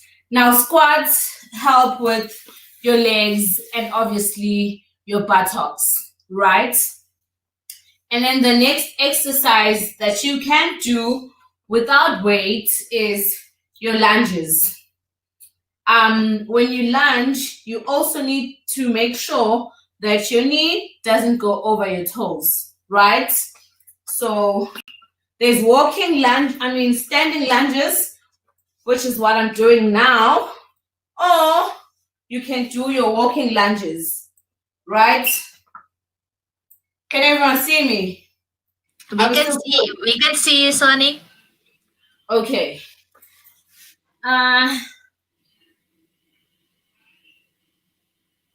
That looks like a push-up position. No. We are on a push-up position, but we're not doing push-ups. Then it's leg raises. No, it's not leg raises. Okay, torture us then. It's donkey kicks, right? Donkey kicks. I know it would be torturous.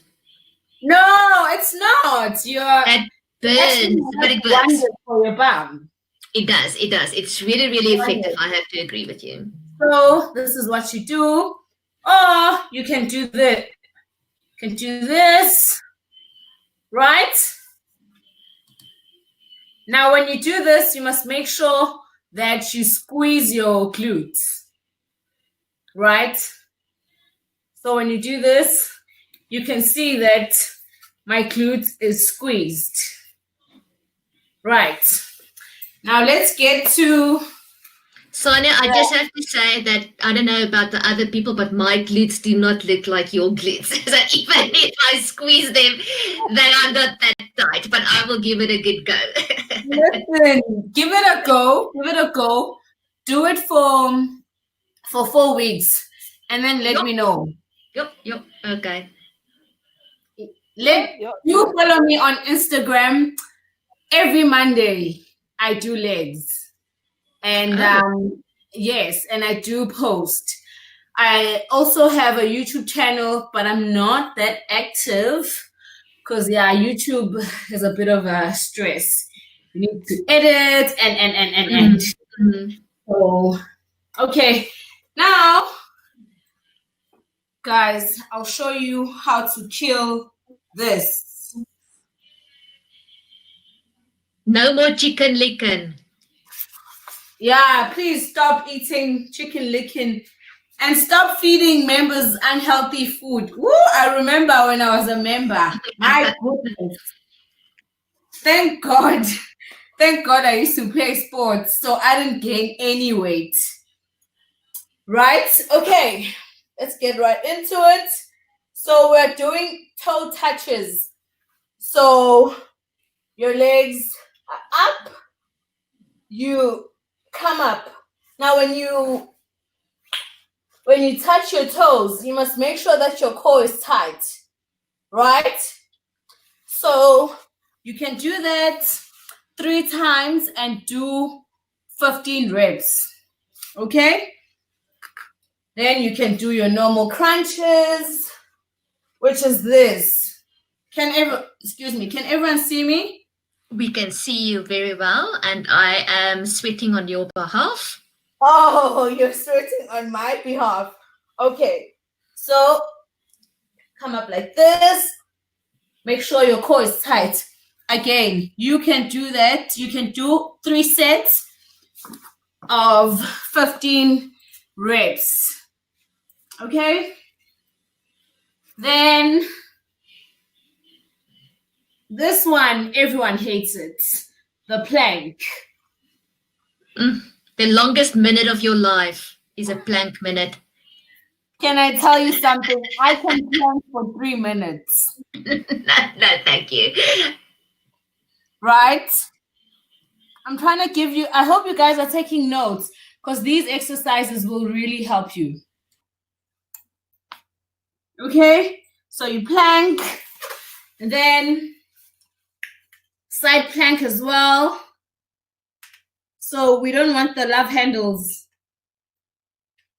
Side plank, each side.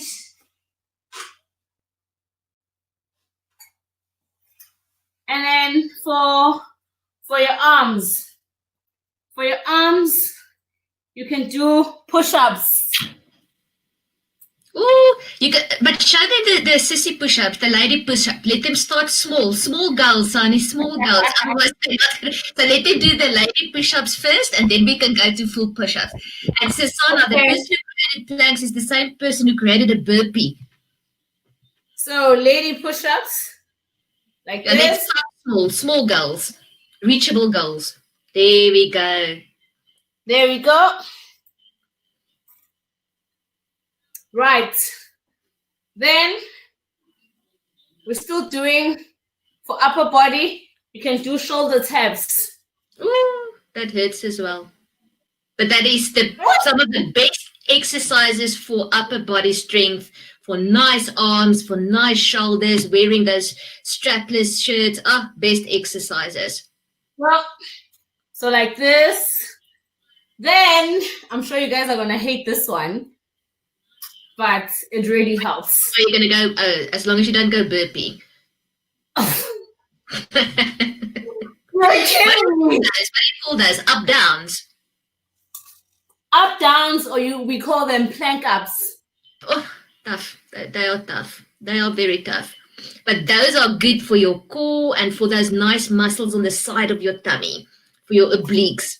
Gorgeous exercise for that, John. Yes, they are.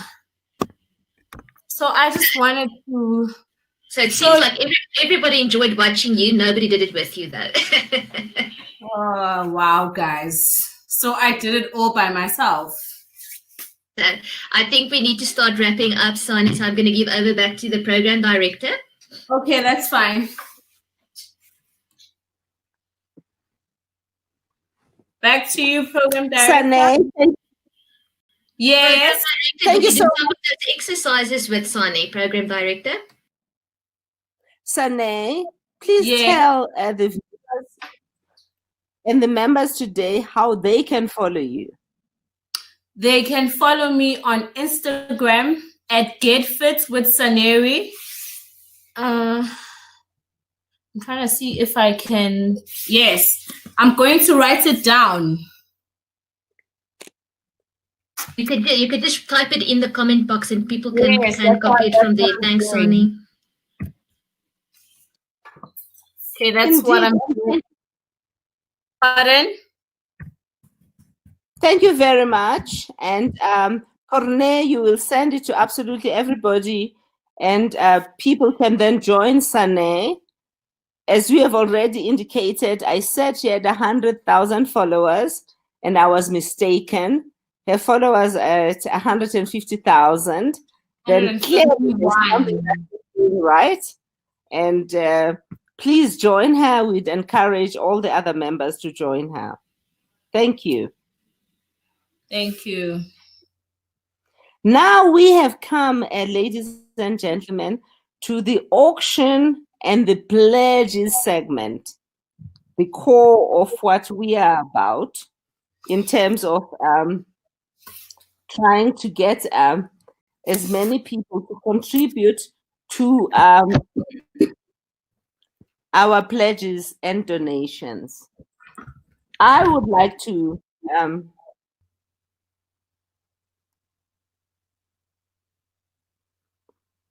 announce that there has been a silent auction that has been going on since about 12 o'clock this morning.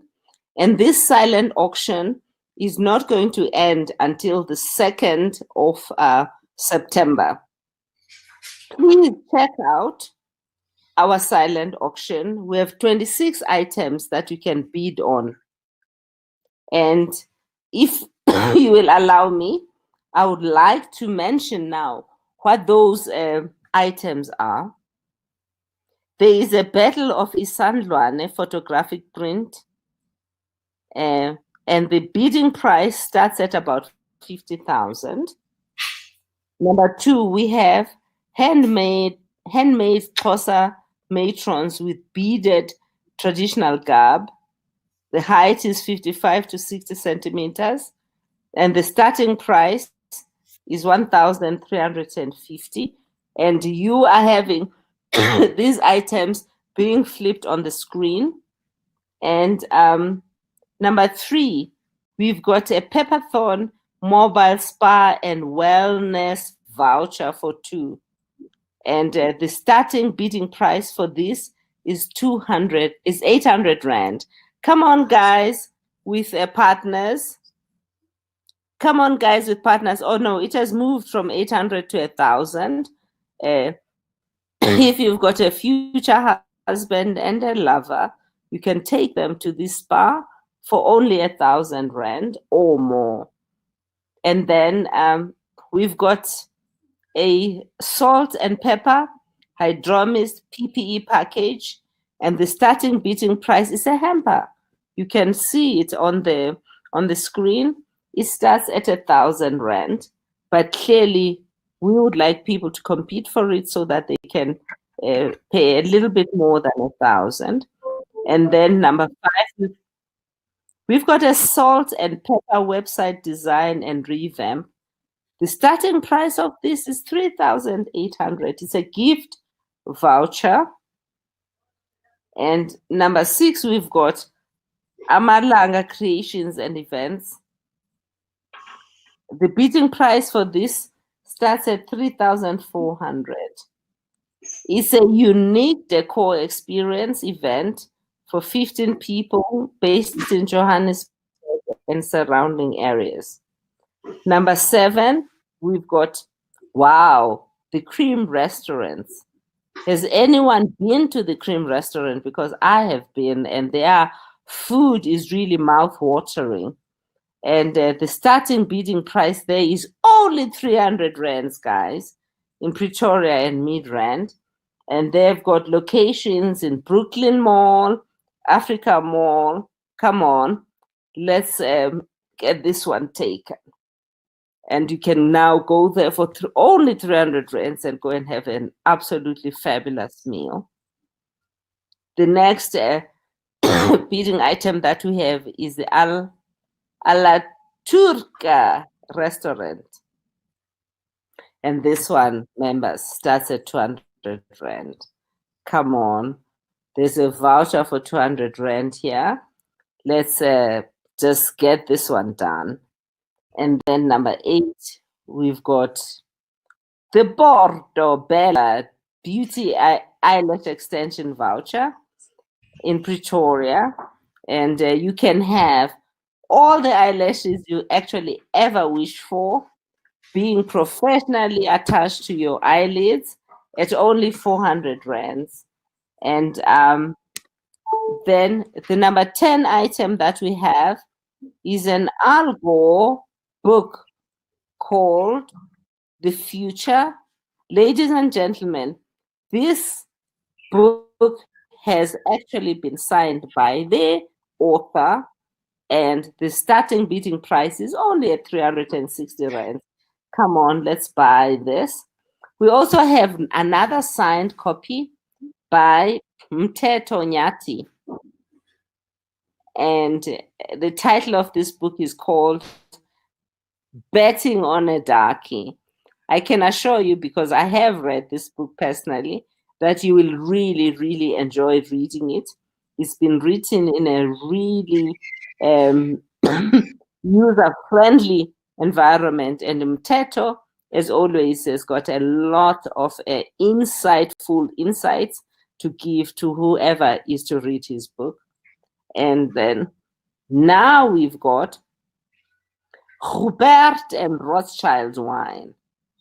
Wow, 1.5 liters, and the bidding price for this is a 2017 vintage.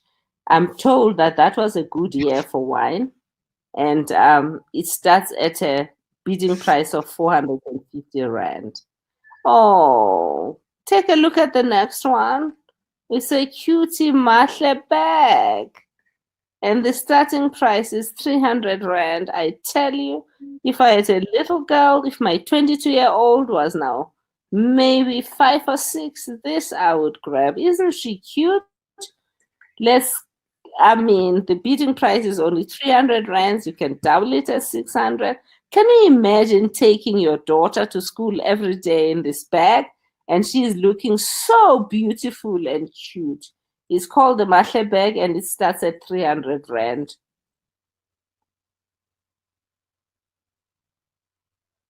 Wow. Emangweni overview of the oil and gas industry value chain capacity building training.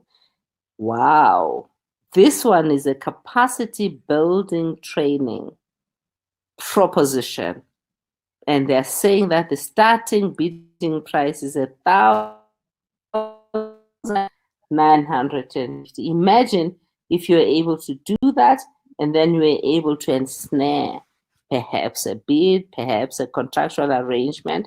Here's an opportunity that all those people that want to enter the oil and gas industry must definitely participate in. Then item number 16.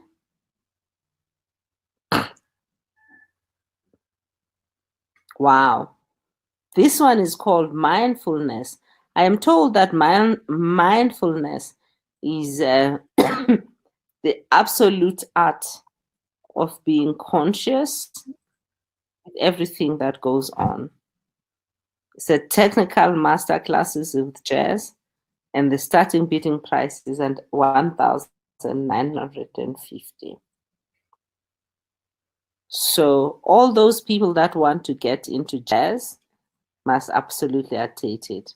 There you go, my ever absolute favorite virtual yoga sessions.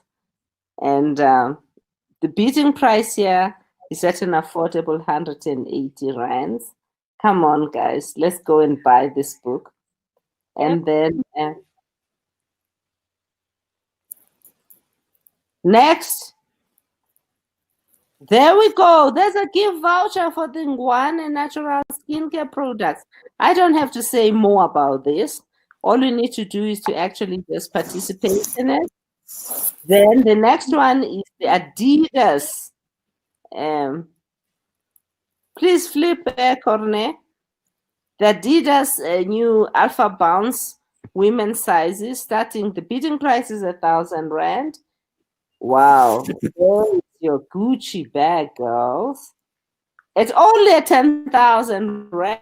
It's a fraction of what Gucci bags actually cost. The next one is a Michael Kors bag. Corner flip. There you go. There's a Michael Kors bag at 2,500. Where have you ever heard of such a price? Come on, let's get it on, guys. Let's just buy it. And then this one at 4,000 is a Furla formal bag. Anytime you walk into a business proposition with this bag, I'm sure you'd be able to bag the contract. Come on, guys. And then there's the Russell and Bromley one. 800 rands. Maybe I should bid for this myself. It is within my price range. And then there are the Jade therapeutic products. Come on, guys. This is only 350 rands. Let's do this. This I would like to buy the next one. The 5X Feel Good t-shirts from La Jove Creations at 450 rands. I'm sure that has now been bidded and sold. And then, who is Roundy's Fashions? Yes, Roundy's Fashions is here in your traditional outfit. Let me tell you that at 4,000, that whole piece, I don't know how many pieces there are, is really quite cheap. I recall that, we've got a question, Corne. Hello, Corne. Yes, Program Director. We've got a question here from Sibusiso Khanyako, who is saying, how do we bid? So I think Caroline earlier posted a link to the bid form on Google Forms. So I would like to ask Caroline if she could just share that link again, where people can go and view the items. Then you just click on that little link in Google Forms where you can place your bids. And if I'm correct, I think the bids will be open until the 2nd of September, which is Tuesday. So you have some time left to go and bid on these items until it closes on Tuesday. But what I think we ought to do, you see that Sibusiso Khanyako? the one who's asking how do we bid, can we Yes. respond to him privately and specifically so that we do not lose him? We can do that, but I think it'll be valuable if we post it to everybody online so that everybody knows what the bid process is. They normally just posted it, and you can just click on that link to bid Siposeso, and everybody in the room can actually see that as well. Thank you very much. And then let's now go on. That's why item number 26. Let's go to item number 27. Are we done? This is the last item on the list. Yeah. That's the last item on the list. Yes. And then I would also like to make this announcement that in the month of August, it's an announcement about the contributions that the different ISAA alumni have done. So they say that in the month of August, we have seen the class of 80. The alumni in the class of 80 must be congratulated because they brought in 200,000 as a donation. And then the class of 90 collected 10,000 rand. A former member, an alumni wishing to remain anonymous has pledged 10,000 rand. And excuse me, the former anonymous member has pledged $10,000 to our alumni association. And may I just say thank you, and thank you so much for that contribution. We continue to encourage all the alumni of Inanda Seminary that have got the ability to contribute to please assist us in getting as much donations as we can. As you all very well know, everybody that gives a donation at Inanda can get the SARS IR so that they can claim the donations in terms of their allocations of SARS. Now, at this particular point in time, I would like to invite onto the stage the chairperson of the Board of Governors. She now calls herself Gugu Khumalo, but when I was at school, I remember calling her Catherine. I will forever, Catherine, try to remember that you are now Gugu Khumalo. And I congratulate you for having attained the position of the Board of Governors of Inanda Seminary. We look to your list.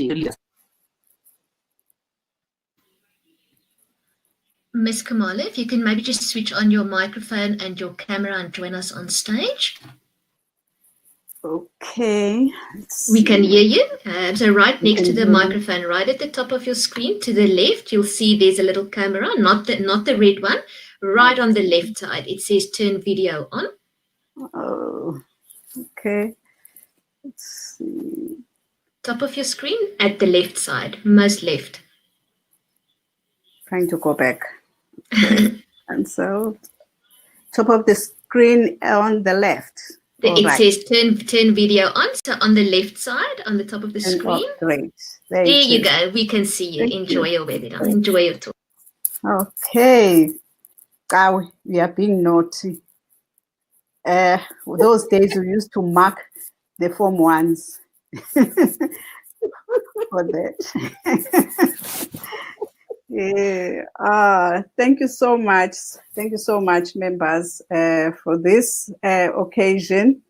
It is still very mind-boggling to me to actually think of it as being a fundraiser and the first time fundraiser of this kind. I will start first by thanking Dr. Phumzile Mlambo-Ngcuka, our esteemed guest of honor. also to thank, though she said she feels like she'll say, yes, Your Honor, who Advocate Thandi, Orleyn, Miss Sane Mambo. And then to you, Program Director members, friends, ladies and gentlemen, and all protocol observed, as they say. Wow, what a day. I'm sure we all have just goosebumps thinking about this day today. We never envisaged that it was going to be like this. It has just gone beyond all our expectations.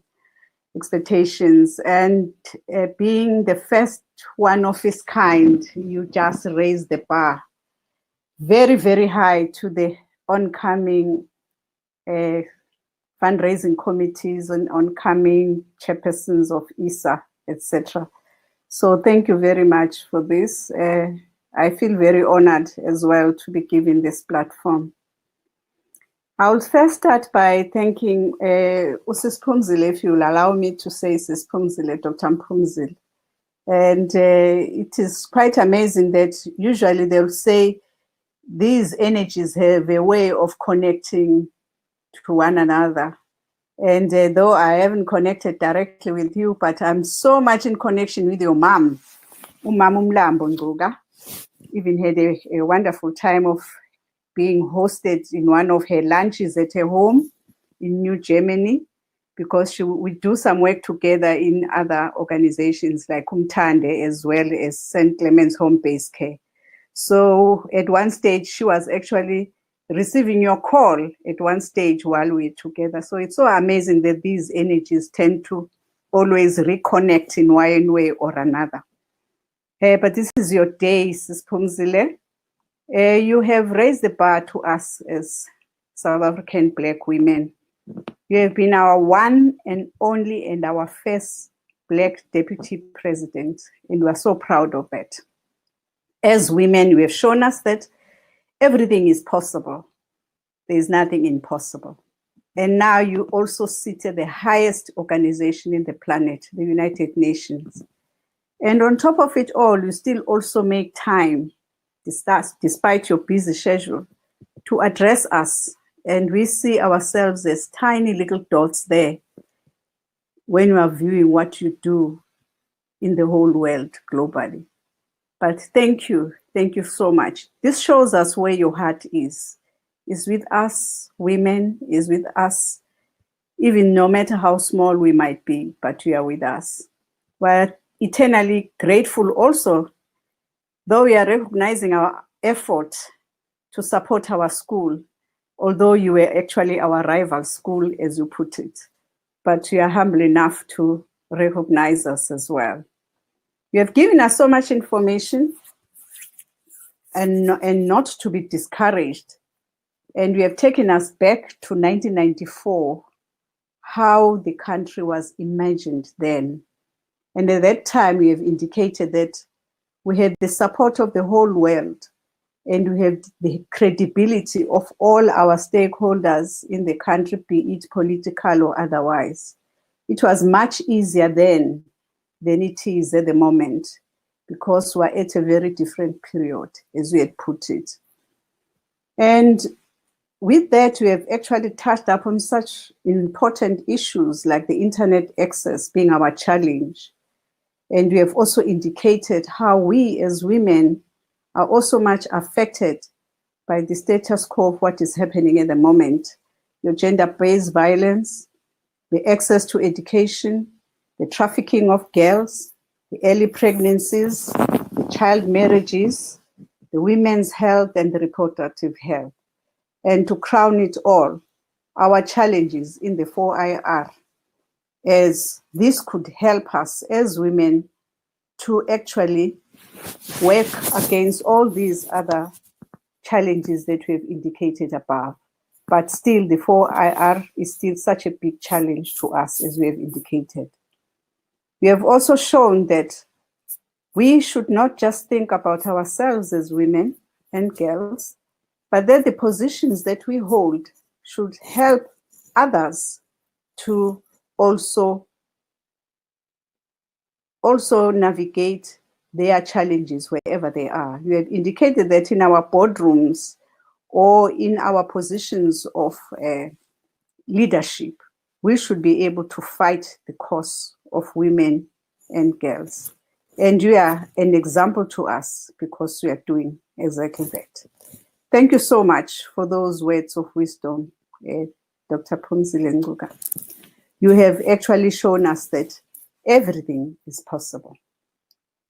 Now to our member, Thandi, Orleyn, what an engaging presentation. You are so exemplary in your tireless participation in our school activities. I'm not sure how many of us are aware that Thandi is also a chairman of our trust, which is called ISAA Developmental Trust. And this is the one for the school. And she has been able to be part of this and to chair this besides her very, very busy schedule. We have actually heard about her CV, how extensive it is and how many other boards she's actually running. She's very, very exemplary to us for that. In your presentation, you took us back to Ma Edwards' time and the future imagined at that time in 1869, especially for Black women, when Ma Edwards came to open up Inanda Seminary with only 19 girls at that time. And all those girls were being prepared to be good housewives to their husbands, who at that time were being trained as preachers at Adams College. But nobody envisaged at that time that we are going to end up being the women we are today. So the future imagined in 1869 is not the future imagined now. They had different challenges, as we had indicated. There were various squabbles and wars that were going on at that time. And you can imagine being a woman in school, it was not something that was acceptable in the community at large at that period. But still, at that period, Ma Edwards and her team managed to go through that period. You have taken us to the future, which is now. And we've showed us the dot-com era and the dot-com economic collapse and its resurrection, that happening from 2008 until 2012. And you have painted the status quo of our country's economy and how we can navigate this. You have made us look beyond the jobs, the positions or companies we hold by being nimble, to quote your words, being nimble, taking punches, and still move forward and cutting the cloth to fit our own individual needs. So in all this, we must have learned quite a lot from you. You have told us that we should also reach out to the individuals and not to be discouraged as we navigate this era. And these are the same words that also Mrs. Phumzile has actually indicated, that we should not just live for ourselves, we should also be thinking of the others.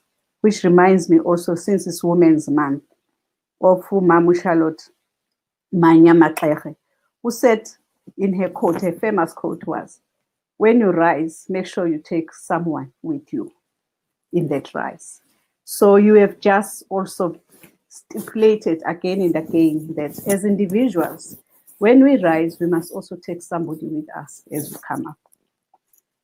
Well, Sane, Mambo, you are our young shining star. We could tell from the way your body was moving around. We are motivated, especially with us, some of us who are already at the era of our, should I call it, the pinafores, double stomachs, and you name it.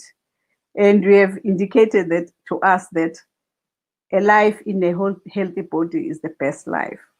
And I wonder how many of us can still do the lunges, the squats, the donkey kicks, the toe touches, the normal crunches, the plank, side plank, lady push-ups, shoulder taps, back plank ups.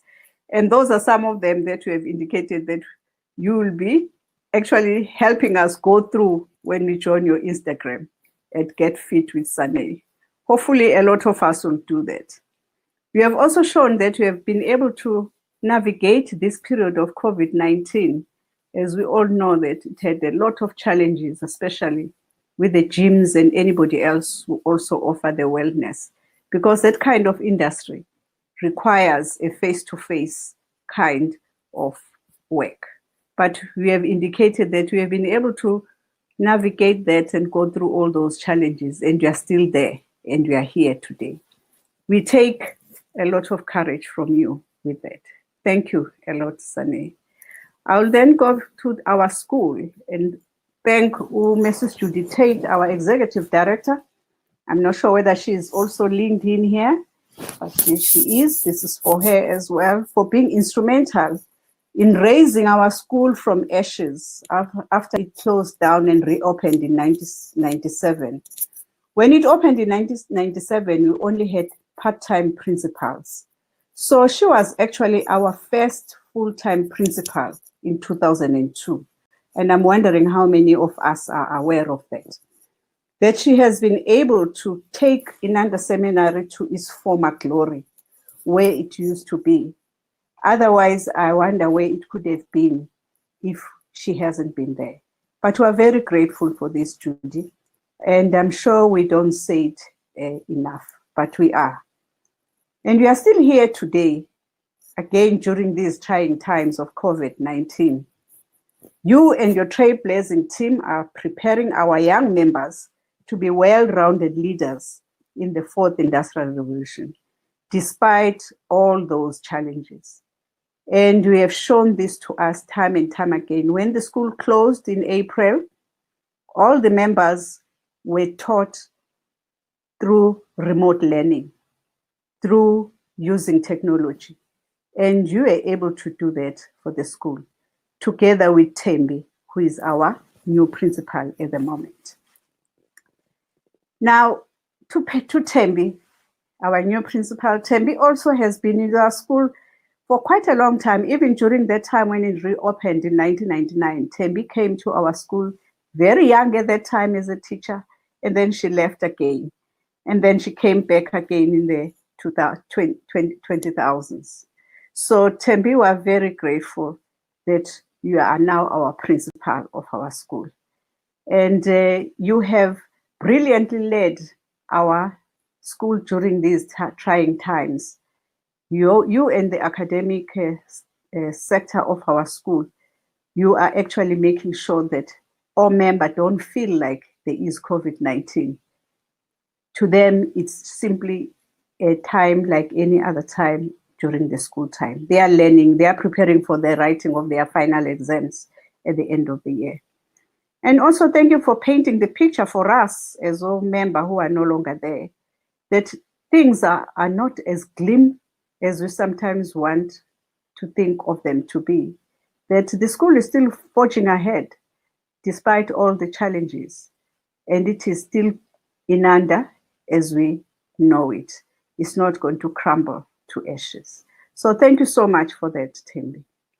To our program director, Ucawe, member, you have kept us glued on the screen, and also you have also been such a wonderful program director.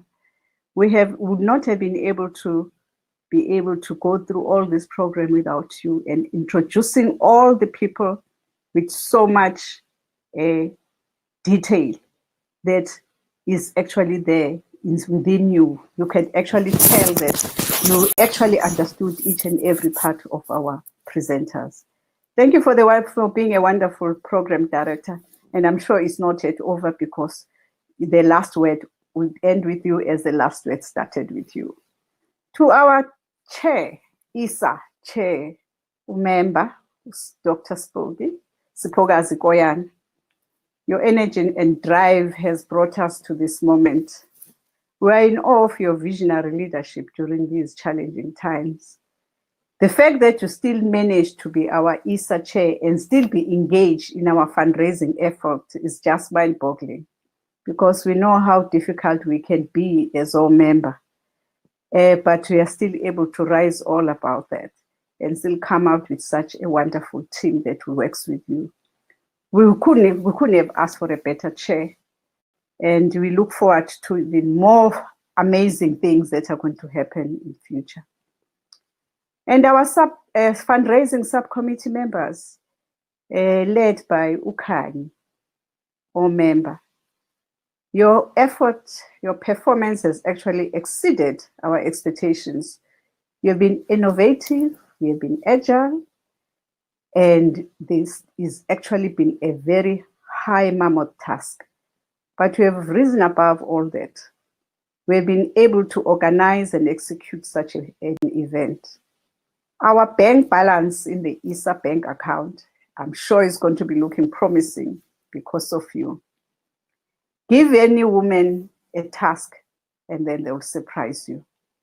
It is beyond any of our imagination and expectations that it could have been like this. Well, umember Lihle Ngongoma, our own jazz artist and versatile, with a versatile music genre. Abegumnandi, yes, ubusinandisela. It was beautiful. We enjoyed all the wonderful pieces that you had given to us. Since you come from KwaNqethu, ungumkhaya wami. We are just a stone throw away from here. I'm sure I'm about 4 or 5 kilometers from where you were, being here next to Waterfall. And I'm sure you can tell later on that I know exactly where you come from.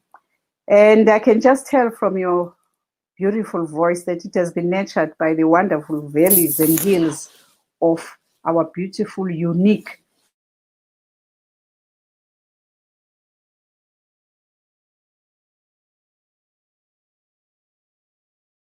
Valley of the Thousand. You make us proud. Did I just lose everybody there? Okay, I thought maybe I had lost somebody. Now to Charlene. Right, Charlene, thank you so much for being with us today. Charlene is the CEO of the award-winning TICS SA. I hope I'm pronouncing it correctly. Not sure whether is it TICSA or is it TICSA. TICSA, not TICS SA. Okay, TICSA. With your efficient team, you have provided the ticketing platform and you have helped us to collect the donations. And to Kone, who is also heading the digital technician behind these scenes. And you are still even producing even now, Kone. Is it Kone? Oh, I hope so. I'm pronouncing it correctly. You are still there and you are guiding us all through all our glitches. And this is new. It's a new thing for a lot of us, being on these kinds of platforms. But we have made our life quite easily. To our sponsors and donors, thank you for giving generously. And also by those who are buying tickets, by those who are donating auction items. I won't mention everybody else, but we'll first thank Ubabu, Mr. Craig Mark. I nearly said Ubabu Craig Mark. Mr. Craig Mark, the director of Melrose Art Gallery, for donating the Clean Stradom, very special historic piece, the Battle of Isandlwana. It is so forfeiting because it portrays the battle in our province and is also within our school province. Also heartfelt gratitude to the following: Uspusisiwe Khumalo, Salt and Pepper, Amalanga Creations Events Planning by Nomalanga Pride Nkabinde, Cream Restaurant, Alateca Restaurant, Portobello Beauty, Vuyo Ncwaiba, Thandeka Magagula, Baxolile Zwane, Jazz Mbanjwa, Nabongwane, Naturals and OT Dio, Tina Epoka, Mthetho Nyathi, Jade Madingwane, Bongile Stole, Roundy's Fashion. The window is still open for others to do likewise. It's still open for more of the donations. Also, it wouldn't be a day like this if we didn't have all our friends and all the participants. Without you, there would have never been an ISAA virtual fundraising event. So thank you for buying the tickets. Thank you for taking part. Thank you for comments. Thank you for bidding in the auction as we speak. Thank you for the supporting of this virtual fundraising event. Tubo member, thank you for always being there for our school. Shine, members, shine. Thank you.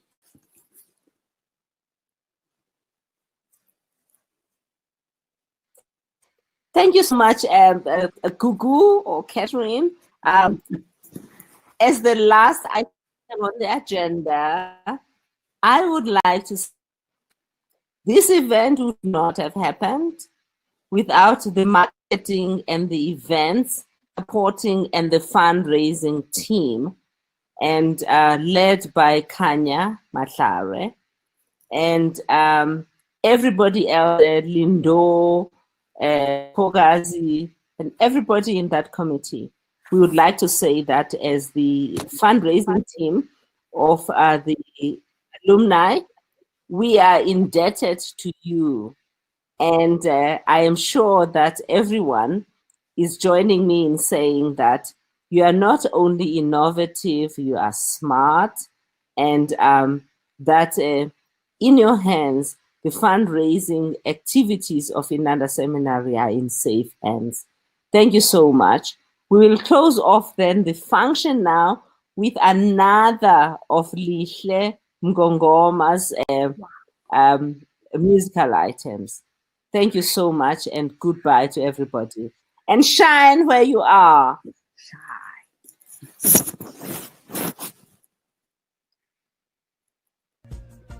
Shine. I remember when I lost my mind. There was something so special about that day.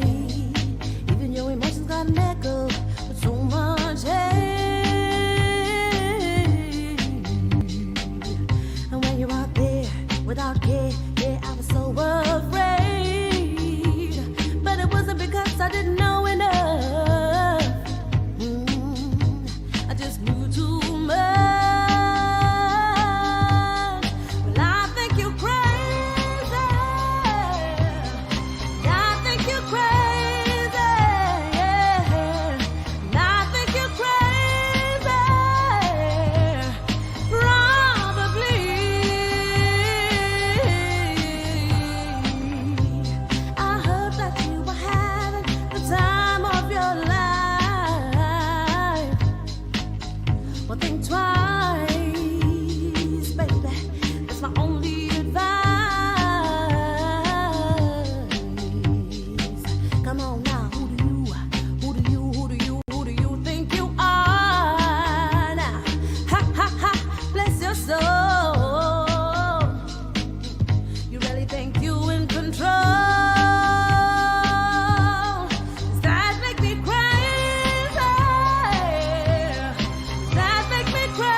Since I was little, no